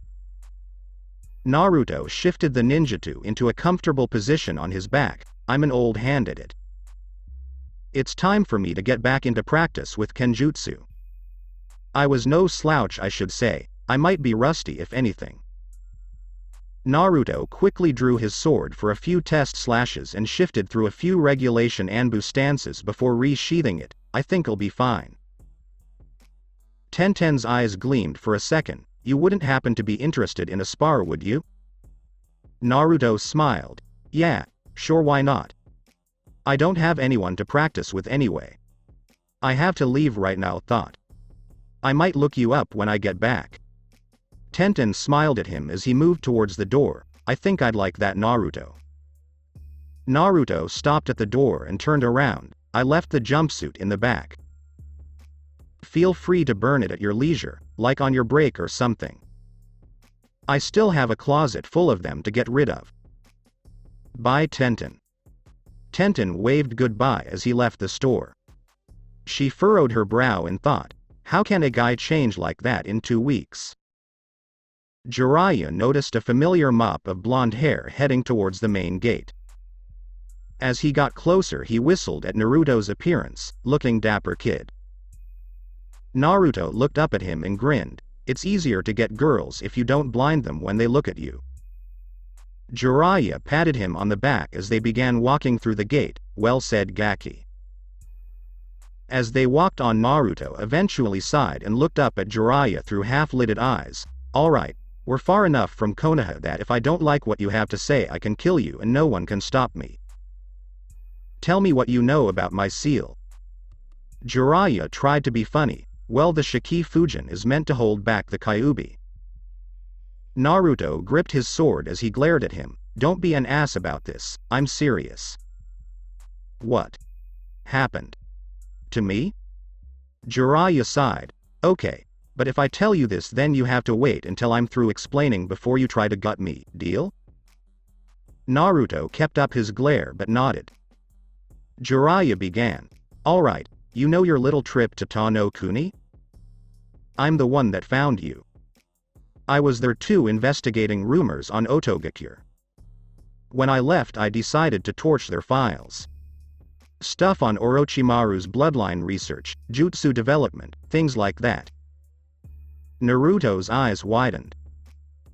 He unsheathed his sword and took a swing at Jiraiya in anger, forcing the man to jump back. Hey brat. I said wait until I was done. Naruto pointed at him angrily. You dumb old bastard. You were the one that turned the heat onto me. Don't you know the first thing about infiltration? Never let the enemy know you were there. Jiraiya rubbed the back of his head sheepishly. Hey, in my defense, I didn't know you were there. Naruto growled menacingly. That was the whole point. Jiraiya got back on track as Naruto sheathed his sword. Anyway, when I got you back, me and Sarutobi-sensei found that you were a part of a group of ninja led by a man high up in Konoha's polity. Naruto nodded. Yeah, nay, led by Danzo. Jiraiya pulled a double take to look at Naruto. You're admitting it exists. Wait, you're talking about it. Naruto sighed. Yes, Ero Sennin. I swear, I kept telling Danzo it was the second worst kept secret, almost as bad as me being the Kyuubi Jinchuriki. The fact that Sarutobi Gigi and you both knew about it proved that. And Danzo never put any seals on me. I was too much of a high-profile figure to make into a mindless drone. I mean, at first he tried, but he quit after a while. Jiraiya looked at him oddly. Wait, so you always had your sense of self? You weren't a mindless drone? He just trained you? Naruto looked up at the man. Yeah. And anyway, I couldn't tell you anything currently relevant about Ne even if I wanted to anyway, seeing as how I haven't been there in 4 years. The old cripple probably cut his losses and let me go. It's all he could have done. Trying to get me back and break the seal might have been too risky. Jiraiya looked down. We never had to seal him, he's right. As long as we kept a tight watch on him, he couldn't have gone back to Danzo. Jiraiya gulped. So about the sealing, listen Naruto, when me and Sarutobi-sensei sealed you, we thought you. Naruto's blue eyes snapped up at Jiraiya's face. You and Sarutobi-sensei? You and the old man were the ones that sealed me? Naruto didn't wait for a response. You asshole. You could have waited for me to wake up and explain what was going on to both of you.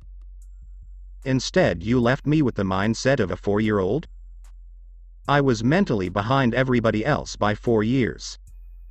Jiraiya already knew that they had messed up back when they first sealed him, but it still sucked to have it thrown back at him. We didn't know what you would do when you woke up. We didn't know how you would react. We were just running damage control as quickly as we could. Naruto shook his head angrily. There was no damage control to run. All this time. I'm a shadow of my former self. My chakra control is shit. I have a fraction of the speed I used to have. Why? I still trained hard even after I was sealed. I should have kept that speed. Jiraiya rubbed the back of his head sheepishly. I kind of put a gravity seal on you too, sorry. I knew it. I knew I couldn't have been that slow naturally. Kami, I felt like I was wading in jelly.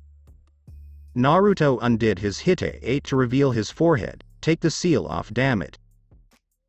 Jiraiya made a few hand seals and placed his hand on Naruto's head. Fuin Kai. A glyph of a seal appeared and faded from Naruto's head. He tested his body's functions with some short motions. Okay. I feel better now.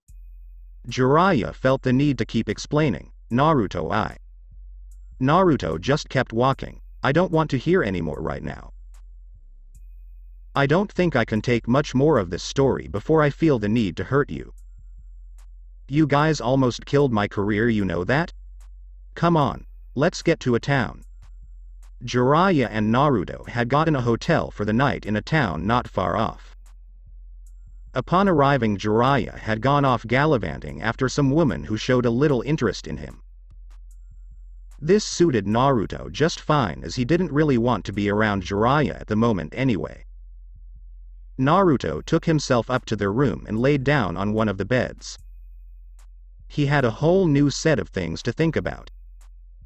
Was Hiruzen close to him only because he had gotten out from under his watch once, or was it truly legitimate? When he showed up at the ceremony for Konoha's fallen ninja the day after the invasion, he had gone up to the Sandame's memorial and he didn't know what to feel. He shed not one tear. His head was jumbled enough at the time. He was still sorting through his mind to figure out what was factual and what was fabrication. He shook his head free of that thought, putting his training under Danzo into use. He was a ninja, and while it was seemingly a simple mission, it was still a mission, and he needed a clear mind to go through it successfully. Naruto felt a pair of powerful presences coming closer to his door. They were hiding their chakra levels, but it was noticeable that they were considerably strong. Now the side of him that had been out and about for the last 4 years wanted to confront them, see what they wanted, and, if necessary, kick their asses. Unfortunately for that line of thought, rational Naruto was in control at the moment. He darted out of bed and leapt out of the window to find Jiraiya, fighting 2 opponents that were potentially overwhelming in strength for no reason didn't really appeal to him after just starting to get himself back into fighting condition. He knew they wanted him for some kind of unpleasantness, because in Naruto's life experiences for the most part new meetings equaled lots of pain and trouble. Naruto dashed along the rooftops until he reached the outskirts of town. Naruto bit his thumb and summoned a toad. Not even giving it time to speak, Naruto belted out an order, "Go find Jiraiya. Tell him to find me as fast as he freaking can or I'm screwed, okay?" The toad nodded and ran back into town to find Jiraiya. Naruto sighed and turned around slowly. "I know you're there. Come out already. Save us all some time here." Two figures in black cloaks with red clouds appeared, both donning straw hats. Naruto sighed at the sight of the familiar red eyes signifying Sharingan. Of course it would be a guy like Itachi Uchiha after me. The other figure chuckled and removed his hat to reveal a blue-haired, blue-skinned man. "It looks like you're still famous in that village of yours, Itachi." Naruto smacked his forehead, and Kisame Hoshigaki, "What a fantastic day, the hits just keep on coming." He set himself into a ready stance. "Who else do we have coming? You guys happen to have another S-ranked cameo coming from the woodwork?" Kisame scoffed at the sight of Naruto's small frame. Who knew the Kyuubi Jinchuriki would be such a runt? "Itachi, should I cut off one of his legs to make sure he can't run away again?" Itachi stepped forward, red eyes spinning. "Please come with us, Naruto-kun." Naruto sighed and brought his hands together. "Kai. Come on now. I'm a kid, but don't insult me like that. I'm not that easy to yoke into oppression, you know." Kisame reached for the sword on his back. "Itachi, this kid is mouthy. Let me handle him. Samahata can just taste his chakra from here." Itachi stared at Naruto, unblinking. "Very well. Don't go overboard and kill him. Leader Sama needs the Jinchuriki alive." Naruto narrowed his eyes. "Two powerful guys like this want me alive. They won't fight to kill, they can't. But I don't have that kind of restriction here. And all I have to do is wait for Ero Sennin to show up. Even if the toad I send is slow or can't find him, once the fight starts it shouldn't take him too long to get here." Naruto drew his ninjutsu and in the blink of an eye was at Kisame's throat, who had brought Samahata down to parry his blade. "You're pretty fast, Gaki." Naruto pushed with his sword. "I used to be faster." He felt Kisame pushing him back and grunted. "Used to be stronger too." Kisame brought down his massive weapon on Naruto's shoulder and pulled back, slicing deeply into his shoulder, before kicking the boy off. Naruto picked himself up off the ground. I seriously need to whip my ass back into shape. Fucking seal. This ain't gonna cut it." Kisame grinned maniacally as he rushed Naruto and swung at him with his sword. Naruto ducked low and swiped at Kisame's feet. In response, Kisame uncorked a kick at the ducking Naruto's head. Naruto saw it coming and rolled out of the way. "Man, I'm glad Ero Sennin had the common sense to at least take the stupid gravity seal off of me. I'd be dead meat otherwise." Naruto sheathed his sword back into the scabbard on his back, going blade to blade with one on the 7 swordsmen of the mist.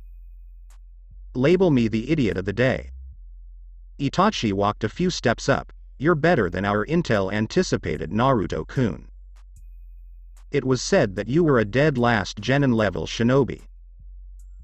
You've shown much surprising skill." Naruto huffed as he ignored the dripping wound spanning his shoulder. "Yeah?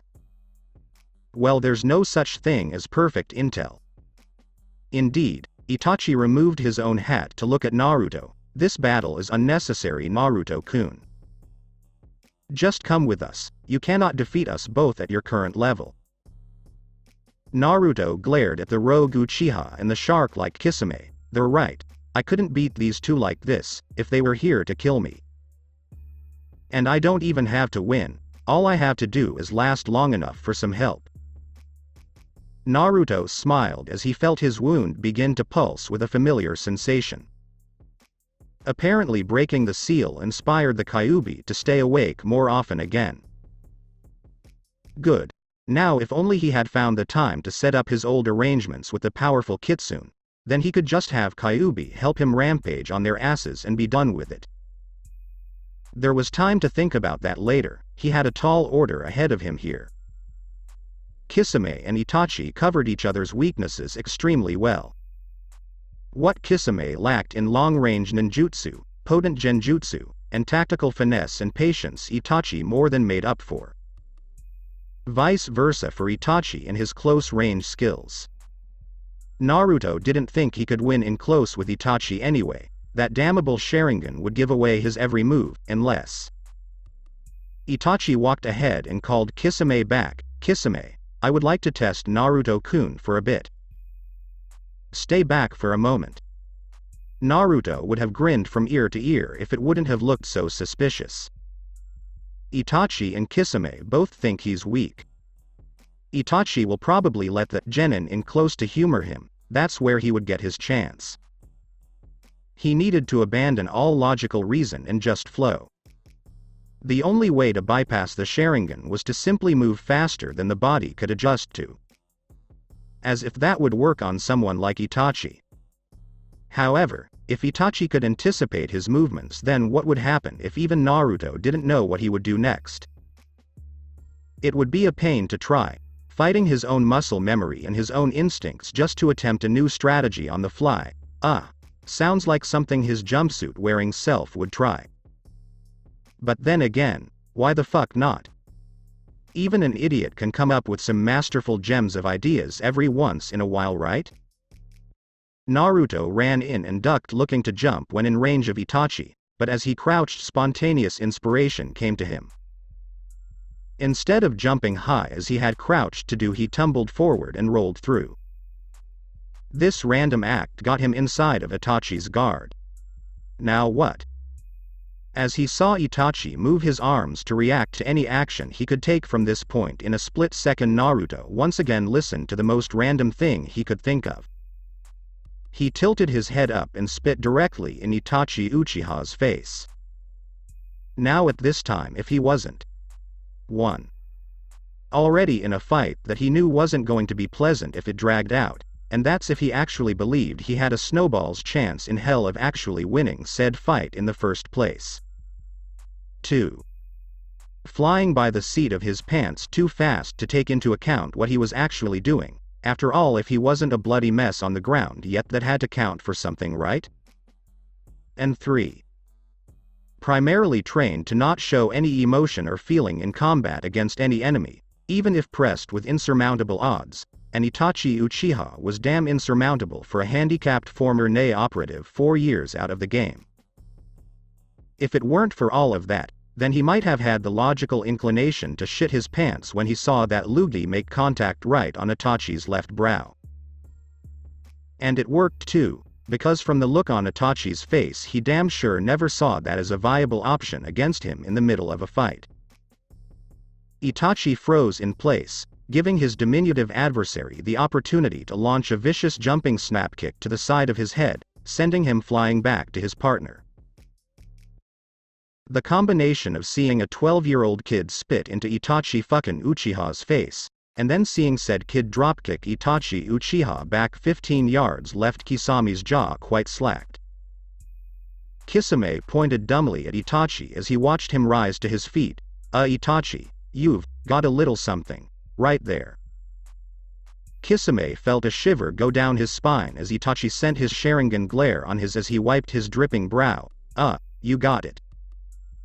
The adrenaline from Naruto's little improv session wore off as he got distance and waited for Itachi's response. Naruto attempted a little denial therapy. Maybe he isn't as pissed as I thought?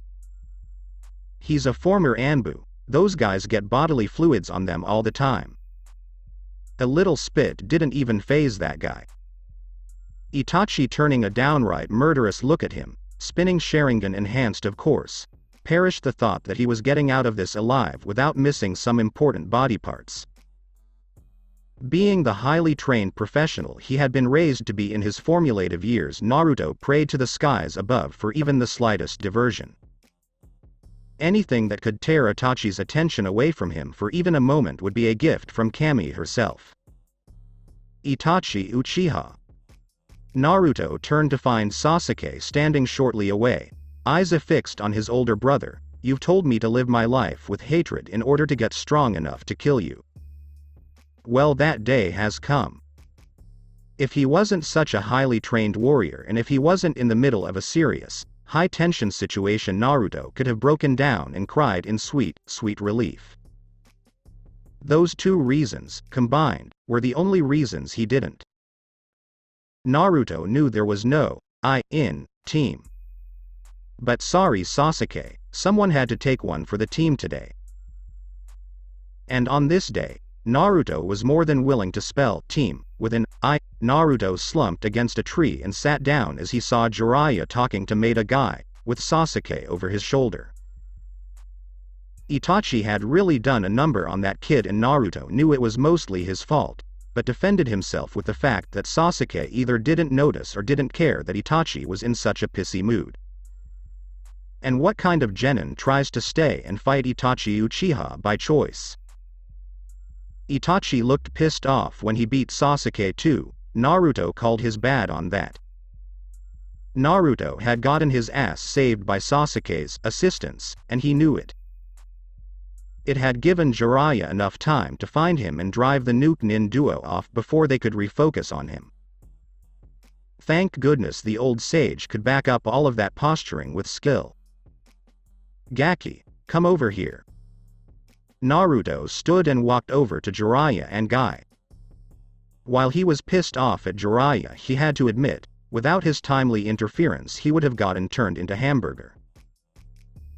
Guy gave Naruto a blinding smile as he got close. Yash Naruto-kun, you have certainly shown yourself to be quite flushed with the power of youth today. Holding off those two like you did. Naruto looked at Guy strangely. Thanks Guy-san. I was useless though. They could have killed me whenever they wanted, they needed me alive. Guy shook his head, smile still in place, and you are alive, are you not? And that means you have another day to get stronger.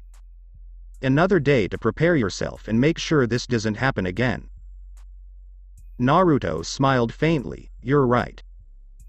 I need to worry about getting ready for the next time something like this happens.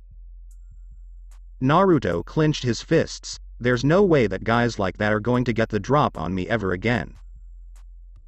Guy shifted Sasuke on his shoulders. Well, I do hope that you two are successful in your mission. We could use her expertise for more than just Sasuke-kun here. Kakashi got hit as well. Naruto looked at Guy. Kakashi made eye contact? Guy nodded and began reaching for something on his person. Jiraiya grabbed Naruto by his shoulder. We should go, kid. We'll lose the trail if we stay after all of this. Naruto grunted as Jiraiya pulled him away. Later Guy-san. Tell Rock Lee and Tenten I said hi. Guy gave him a thumbs up and a smile in return before turning to blaze a trail back to Konoha. Naruto noticed Jiraiya was hurrying him away. Why are you pulling me so fast, Arrow Sennin? Jiraiya looked down and back out at the road ahead. He was going to give you one of those god-awful jumpsuits, kid. There was no way I was letting you go back to such horrendous clothing after you just started looking decent. Naruto scoffed and slapped Jiraiya's hand off of his shoulder. Don't touch me. You aren't off of the hook yet. You and the old man screwed me over. I'm a joke in Konoha these days because of what you guys did. Itachi and Kisame treated me like a piece of crap back there, and while it helped keep me alive and out of their hands, it was insulting. Naruto grumbled as he stomped down the road. I've got at least 2 S-rank Nukenin after me and I'm a sitting duck if they decide to get serious on me. We seriously need to finish this mission so I can work on getting back up to snuff. Jiraiya shook his head as they traversed the roads. Naruto had calmed down over the course of the next few days. He was still incredibly testy due to still not finding any time to train himself properly.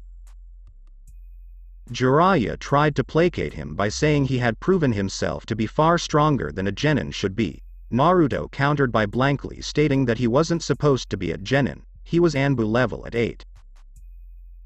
Jiraiya didn't like Naruto fretting over his skill level like this, but then he remembered what he met Naruto doing, infiltrating an unknown country.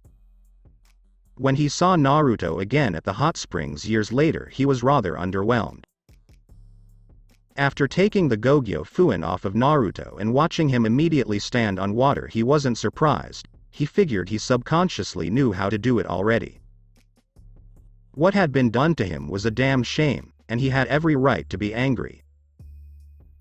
Years of blood, sweat, and tears. Okay, not so much tears if he was trained by Danzo, but everything else, all of that was spent to give him his strength, and to have a considerable amount of it ripped away by the folly of a pair of old men? Jiraiya knew he would be in an uproar about it too if it were him. And he knew Naruto had all the reason to worry about it. He had just been attacked by two of the most infamous ninja actively listed in the bingo book, and only sheer folly on their part and raw luck and hard-nosed skill from his got him out of it. His teammate had been injured in the fracas as well. Jiraiya looked at the boy who was practicing running through hand signs quickly. Hey kid, don't worry about your teammate, he'll be fine. Naruto stopped working on his hand signs and looked at Jiraiya. Oh, that. Meh, it'll be good for him. A little beating every once in a while builds character. Naruto shrugged when Jiraiya stared in shock at his nonchalant attitude. What? It's how I was trained. Getting your ass kicked makes you really want to avoid getting your ass kicked again, so you do what you can to improve. It's good for him. Huh. Well yeah, that does make sense. Jiraiya nodded in agreement to Naruto's logic. Alright then, let's go find Tsunade. Naruto almost stumbled. Tsunade? As in your old teammate, best damn medic ninja ever, gambles like shit, Tsunade? Jiraiya chuckled at his description of her. Yeah, that's the one kid. Though, I think you should refrain from using that last one in front of her unless you want to end up a smear on a wall. Jiraiya pulled out a picture of her and handed it to Naruto. We're to find her and bring her back to the village. Naruto put the picture in one of his pockets and kept up with making hand signs that looked like a blur.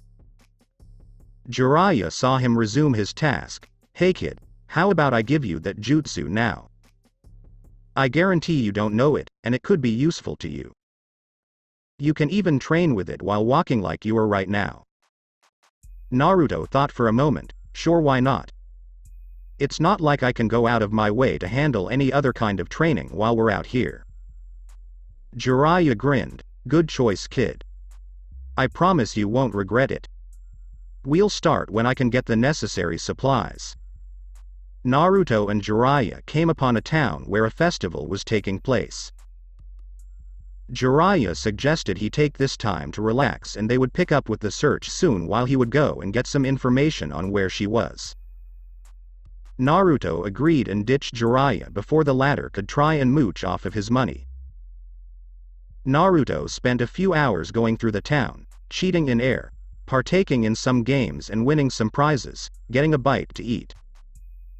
He had to admit, he may have lost a step or two in battle, but he was having more fun now than he would have been having in Nei if he was still one of them. That was one thing he had inherited from his old self and learned to love since he broke the seal, the value of a good time. He eventually got worried about the white-haired pervert he had been taking company with and set out to find him. It didn't take long for him to hear his rather distinctive laugh booming from a nearby tavern. Naruto entered to find Jiraiya with alcoholic beverage in hand and pleasurable company on both sides, one of which was hanging off of him. Hey Naruto. Come over here and take a load off. Naruto shrugged and walked over, sitting down to the woman on Jiraiya's left, a brunette with hair going down her back. So Jiraiya-sama, who's the little cutie here with you? Naruto raised his eyebrow. Cutie? Yeah, right. I can't get a girl in Konoha to even so much as look at me with anything less than a sneer when I speak to them. Naruto let out a bitter chuckle that was missed by everyone else. Jiraiya grinned. This is my student Naruto Uzumaki. Naruto, say hello to Tokoko and Sukina. Naruto waved and let out a small hello. Tokoko, the girl he had been sitting next to that wasn't on Jiraiya, leaned on him, wrapping her arms around his neck.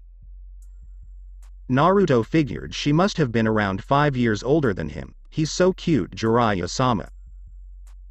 He heard the girl let out a gasp as she touched the scar on his face. How did you get something like this?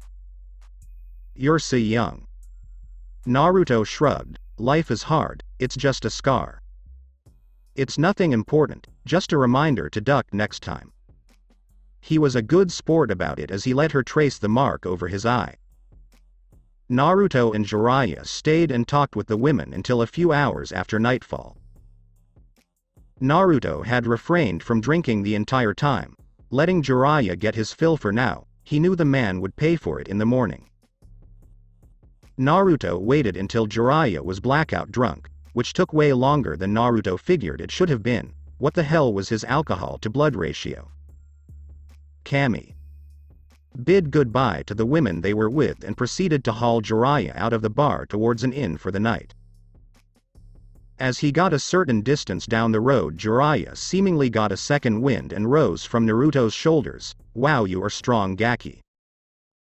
That was quite a ways to haul dead weight like me. Naruto looked up at Jiraiya, who had seemingly shrugged off the effects of an entire day's worth of binge drinking. You should be laying face up choking on puke right now. How in the hell are you even standing straight?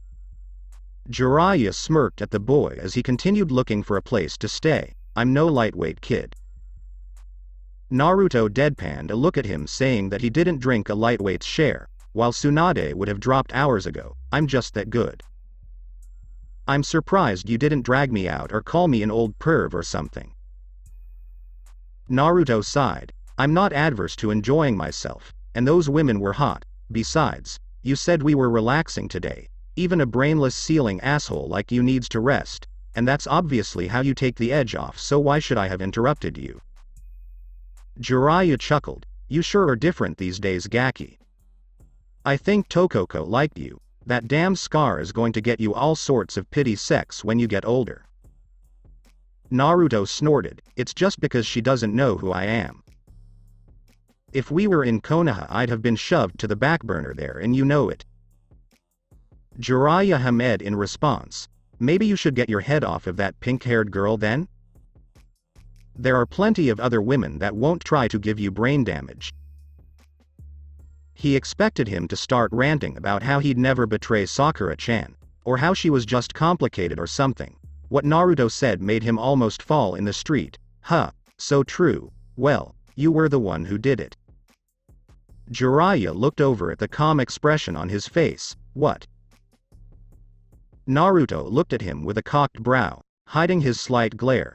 The first thing I thought of her when I had time to think about my team again was what the hell was my other self smoking to think she was any good for me? My dumbass, childish self was the one that was attracted to her, therefore it's your fault. However, I don't interact with any other girls, my age or otherwise, not before you sealed me and sure as hell not after. They all got used to the me that was terrible at everything. Naruto looked up at the moon. All the kunoichi my age all think I suck, or they can't stand me. All of the civilians fawn all over Uchiha Teme, or are too weak to be able to put up with my life, and the ones that don't, all hate me anyway. I think Danzo might have been onto something when he told me to get rid of my emotions, because knowing you'll never get laid out of love kind of sucks. Ero Senin. Naruto scratched his chin in thought. Jiraiya flinched as he noted how calmly he had just said that he would never find anyone to be with. No one should just accept that kind of thing as a fact of their life. Naruto left Jiraiya with one more thought for the night. That Tokiko girl was pretty cute though. As they had woken up the next day and headed out on the road, Jiraiya tossed Naruto a water balloon. Naruto looked up at him blankly. What the hell is this? It's not that hot, Ero Senin. You're a grown man. Jiraiya held out another in his own hand. The jutsu you're learning has 3 steps. The first one is to pop that balloon with just the rotation of your chakra. Naruto yawned. Aha. Well, does this mystery jutsu have a name, or will I have the pleasure of doing that? Jiraiya held out his other hand as a rapidly spinning blue ball of chakra formed in it. Naruto noticed the speed and the size of the jutsu compared to the massive amount of chakra rolling inside of it. Jiraiya smirked as he saw Naruto's eyes affixed to the ball. It's called Rasengan. It was one of the Yondaime Hokage's prized jutsu. Naruto nodded. Whoa. Jiraiya let the jutsu fade. Indeed, now let's. He was cut off as the sound of water splashing rang out. He turned to see Naruto shaking his hand and picking pieces of rubber off of it. Jiraiya held out his balloon. Do that again. Naruto grabbed the balloon from his and popped it like clockwork. Jiraiya had to rub his eyes. What? How? Naruto shook more water off of his hands as he kept walking forward. I saw that the jutsu had chakra flowing in all directions. I just did that to the balloon and pop. Jiraiya shook his head. A genin shouldn't have gotten something like that so quickly. A tick mark on Naruto's head appeared. Yeah, well, I'm not supposed to be a genin either. I'm supposed to be a Anbu, remember? Noticing a detail like that is amateur hour stuff. Naruto looked at him expectantly. What's the next step? Jiraiya dumbly held out a rubber ball. Pop this with your chakra. It should be the most difficult step. It has to do with just power. Blam. Naruto's hands snapped to his ears as the rubber ball exploded in his hand. Damn it. Why was that so loud? Jiraiya almost had a seizure out in the open road. How did you get it that time? Generating a consistent amount of power like that takes time. Naruto dug into his ear, and I have what's sealed inside of me again. I've been dealing with powerful chakra since I was little. My own naturally got stronger. Danzo had me spamming high-level jutsu all over the place by the time I was 8. Jiraiya opened his mouth but nothing came out. I'll show you the final step later. I need to find something new to start you on. What about your elemental affinity? Wind, and I have several jutsu for that element. I just need to relearn the big ones again. Naruto walked along with a bored expression on his face. Where is Tsunade, damn it? Did you find out anything in that town we were in? Jiraiya ceased his thoughts on Naruto's training and answered, I did actually. She was heading up towards the edge of the country. She'll probably wind up in Tanzakugai, so that's where we're going. Naruto grunted. Tell me the third step so I'm not wasting time on the way. If I can't get my conditioning in, then I'll have to work with this jutsu until we get somewhere where I can actually work on it. Jiraiya sighed and blew up a balloon. The next step is to mix the first 2 steps in this balloon. Naruto looked at the balloon in Jiraiya's hand. So what am I doing? Jiraiya lifted his other hand and formed a Rasengan for Naruto to see. Naruto opened his mouth, forming an O in recognition. So I'm doing that, just inside the balloon instead, right? So I can get the spatial composition down? Jiraiya nodded. It took me 2 months just to get this far. It hasn't even been an hour yet for him. Kid, what were you like before you were sealed? Thinking about something like that terrifies me. Naruto attempted Jiraiya's instructions.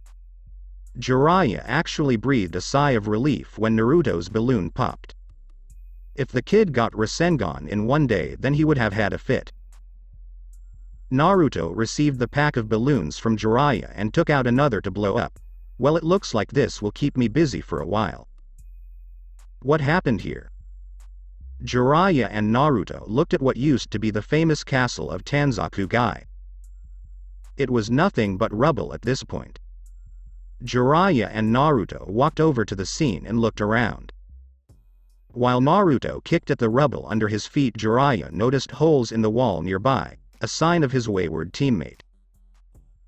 Jiraiya jerked Naruto by his arm to lead him away. Come on, kid, we're close, very close.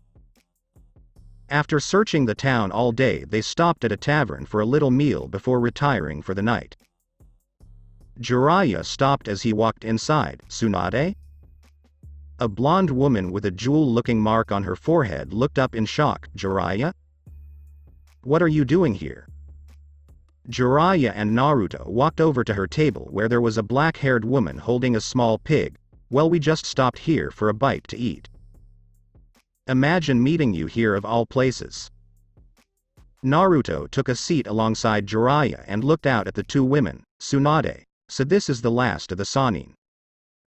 Looks like I've met the full set. Lucky me. Tsunade's eyes drifted over to him. So who's the brat Jiraiya? Naruto's eye twitched. Yep. Lucky. Lucky. Lucky.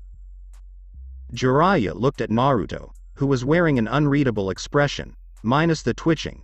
This is Naruto Uzumaki, my new apprentice. Naruto's eyebrows shot up. Apprentice? Since when? Jiraiya smirked at the boy. Since you signed the Toad contract before the invasion, kid. Congratulations. Naruto grumbled and placed his face on his hands. Great. The guy that locked away my strength and skill wants to make amends and teach me how to fight again. Jiraiya looked confused. Kid, don't you want me to do that? Naruto slammed his palms on the table. I'll tell you what I want. I want to go home so I can get my shit together and get strong again. I want to yell at you and beat you to a pulp. I want something or someone to cling to, because I think I'm starting to lose it with all of the shit running through my mind. Naruto was standing now, but I can't have those things, not for a bunch of reasons. I can work on one of those things now though. Naruto pointed at Tsunade. You. We're going back to Konoha. Time to go home. Tsunade was stunned silent by the sheer fact that some kid just ordered her to do something of that magnitude, and he didn't even blink. Jiraiya palmed his forehead. Smooth kid, really subtle stuff there. Naruto glared at Jiraiya. You can shut up too. I'm still pissed at you, damn it. Jiraiya groaned. When won't you be pissed at me? Naruto smirked. When I can do everything I used to be able to do and then some. Naruto looked back at Tsunade. So let's go. Come on. Tsunade flipped the table over angrily. Who the hell do you think you are, runt? Where do you think you can get off telling me to go back to that place? Naruto didn't bat an eye. I think I'm the unfortunate bastard tasked with dragging your sorry alcoholic ass home, and I don't fail missions. Naruto kicked his chair backwards. You can come with us, or I can beat your ass and drag you back myself. Tsunade pointed to the door and stomped outside. Naruto followed briskly. Jiraiya groaned as he stood to leave as well. Come on, Shizune. Someone needs to sweep that kid's remains off the street after Tsunade is done with him. Naruto stood across from Tsunade in the middle of the street. He looked around. You know this really isn't the place for something like this, unless you like paying for property damage. But don't you have enough debts? Shut up and get ready to face the music, you brat. Tsunade lifted her index finger, one finger. That's all I need for a runt like you. Naruto smirked. I thought I was rusty after 4 years. Well, when was the last time she was even in a fight? Sometimes life cracks a window for you. Well, she just opened the goddamn front door for me. Jiraiya and Shizune walked out. Tsunade, let it go. We can talk about this. Tsunade glared over at Jiraiya. Shut up, Jiraiya. He has this coming. Brats like this need to know their place. Naruto glared over at Jiraiya also. Yeah, shut up, Ero Sennin. Old ladies like this need to learn how to deal with their problems before they turn old and gray instead of just running away. Tsunade growled at Naruto. Give me your best shot, brat.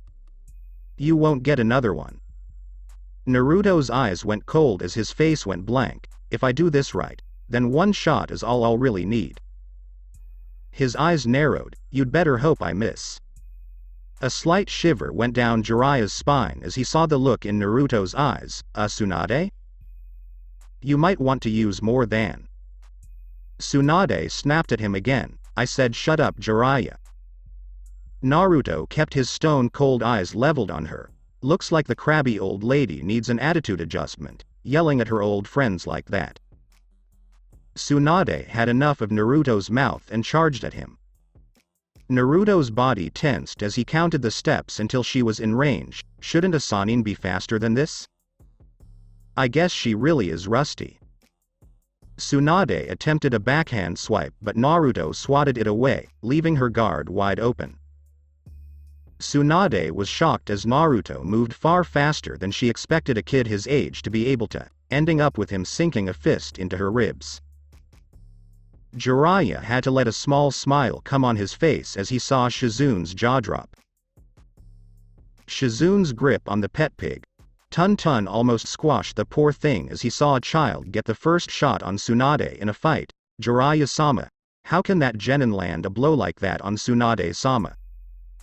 He hit first. Jiraiya shook his head. Just because he's a genin doesn't mean he has to fight like a genin, does it? Tsunade ran green glowing hands over her torso and glared at Naruto, who had simply reset himself in his stance, so you can move with some quickness. You're still a brat. I still only need one finger. She won't even acknowledge when someone is a threat. This is going to work out better than the fight with Itachi. Naruto formed a cross seal and formed several cage bunshin. You got disoriented by just one of me. How are you going to handle 8?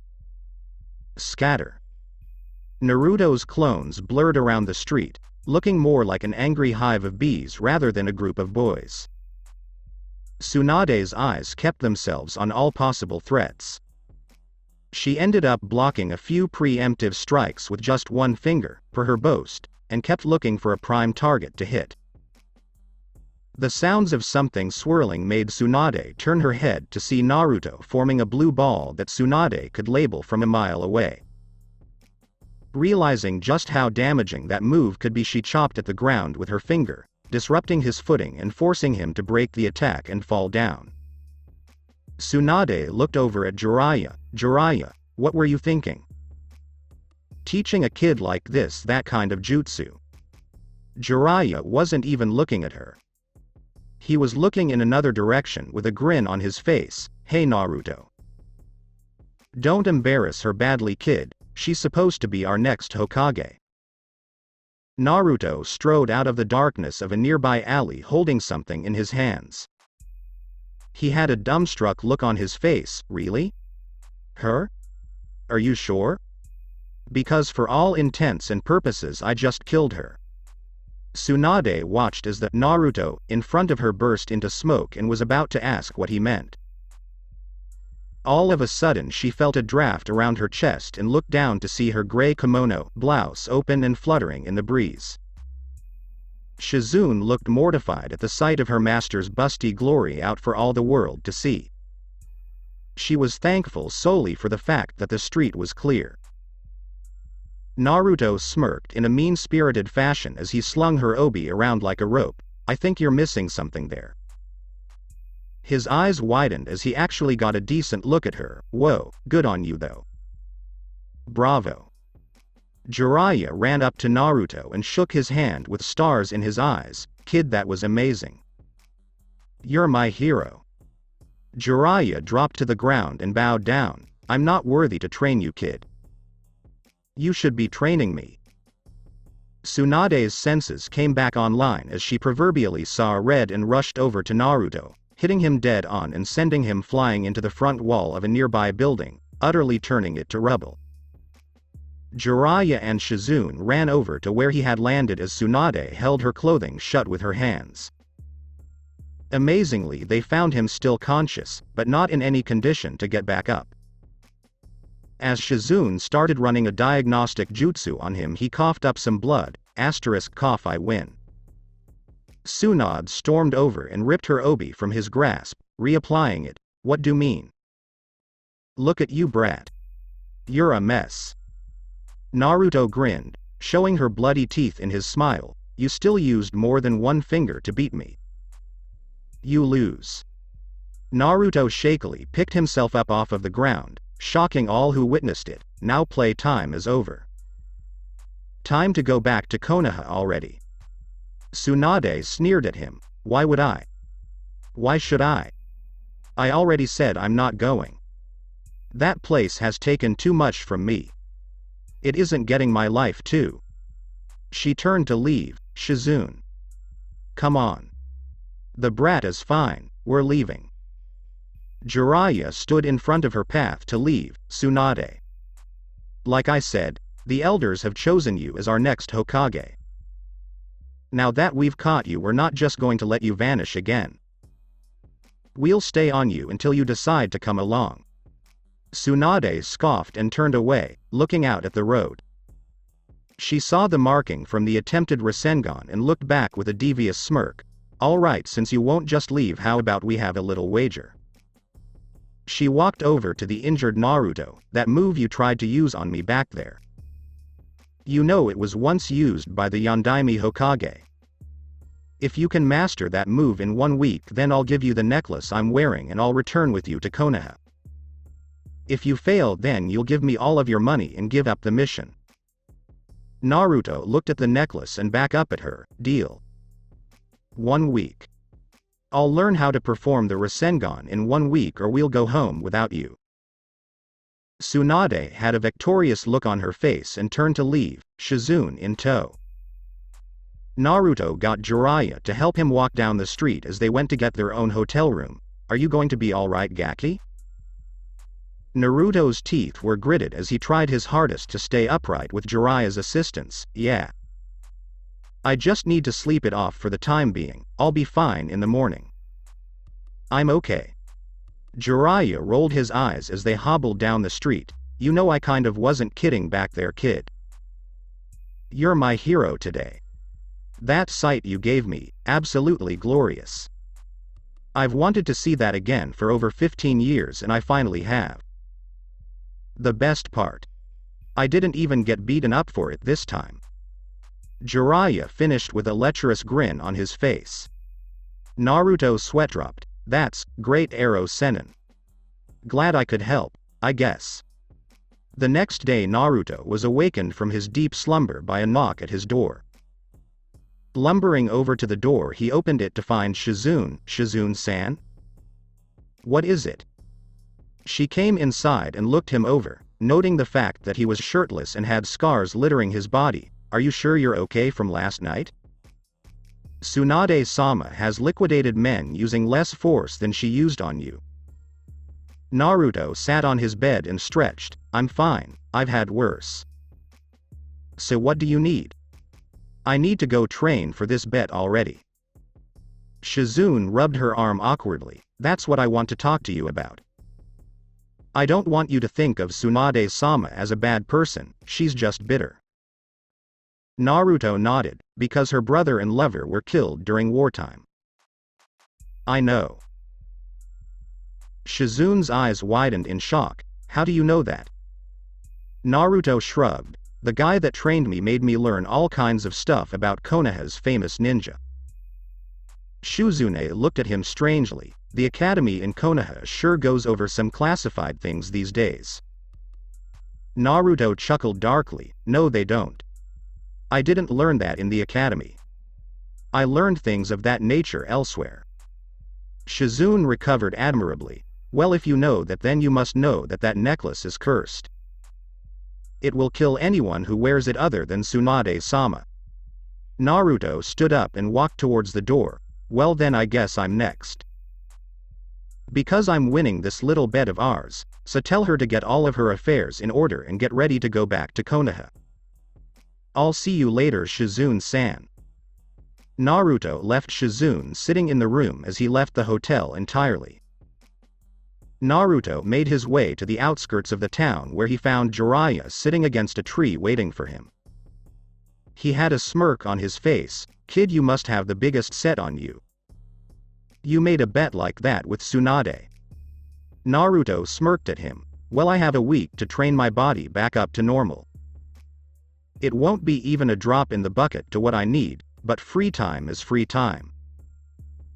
Jiraiya looked at him strangely. Kid, you need to work on the Rasengan and win this bet.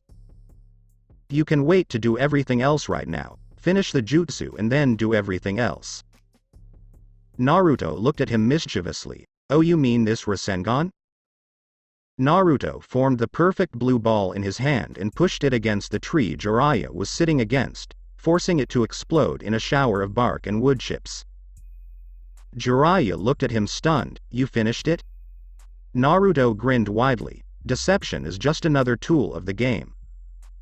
When I fought her last night I used it as a distraction. I just needed to get her attention so my clone didn't really focus on the attack. I can do the Rasengan, but showing her that I could last night would have done no good.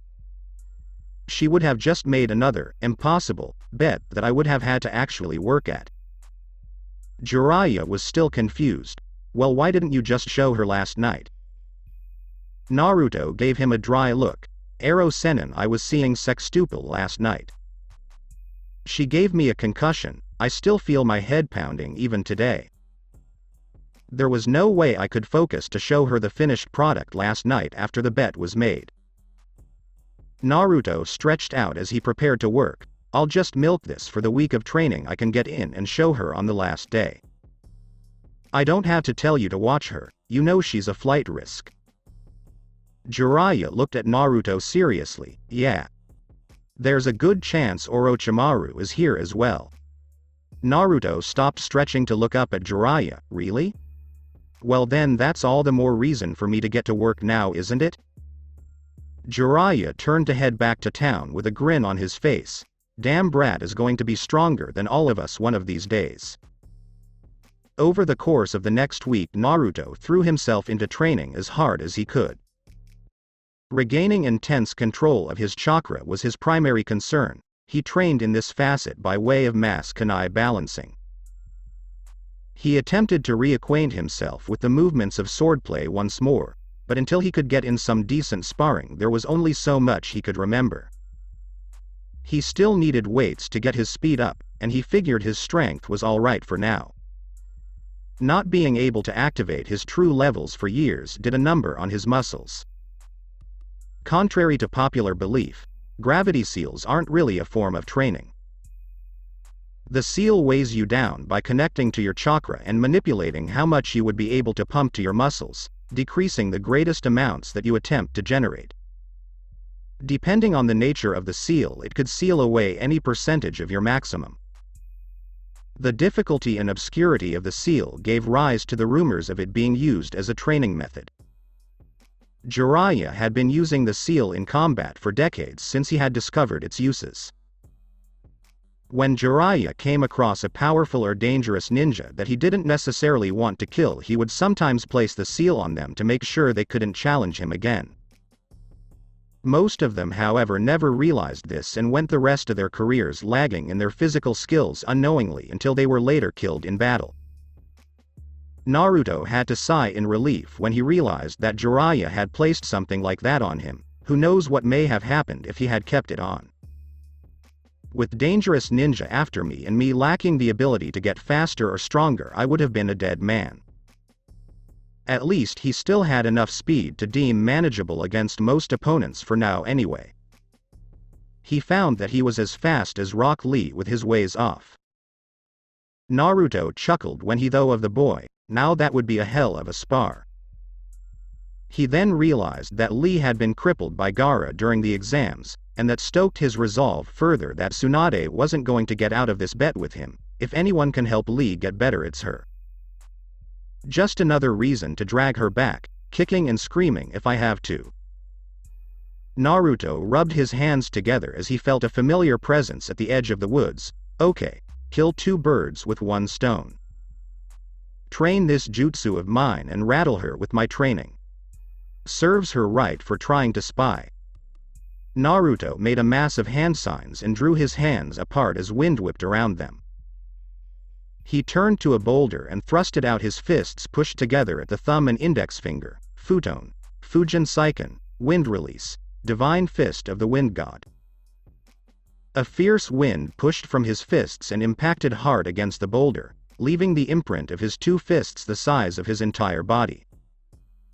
Naruto smirked as he felt Tsunade leave the area of her hiding. Alright. Finally, 1 down, 8 more to go.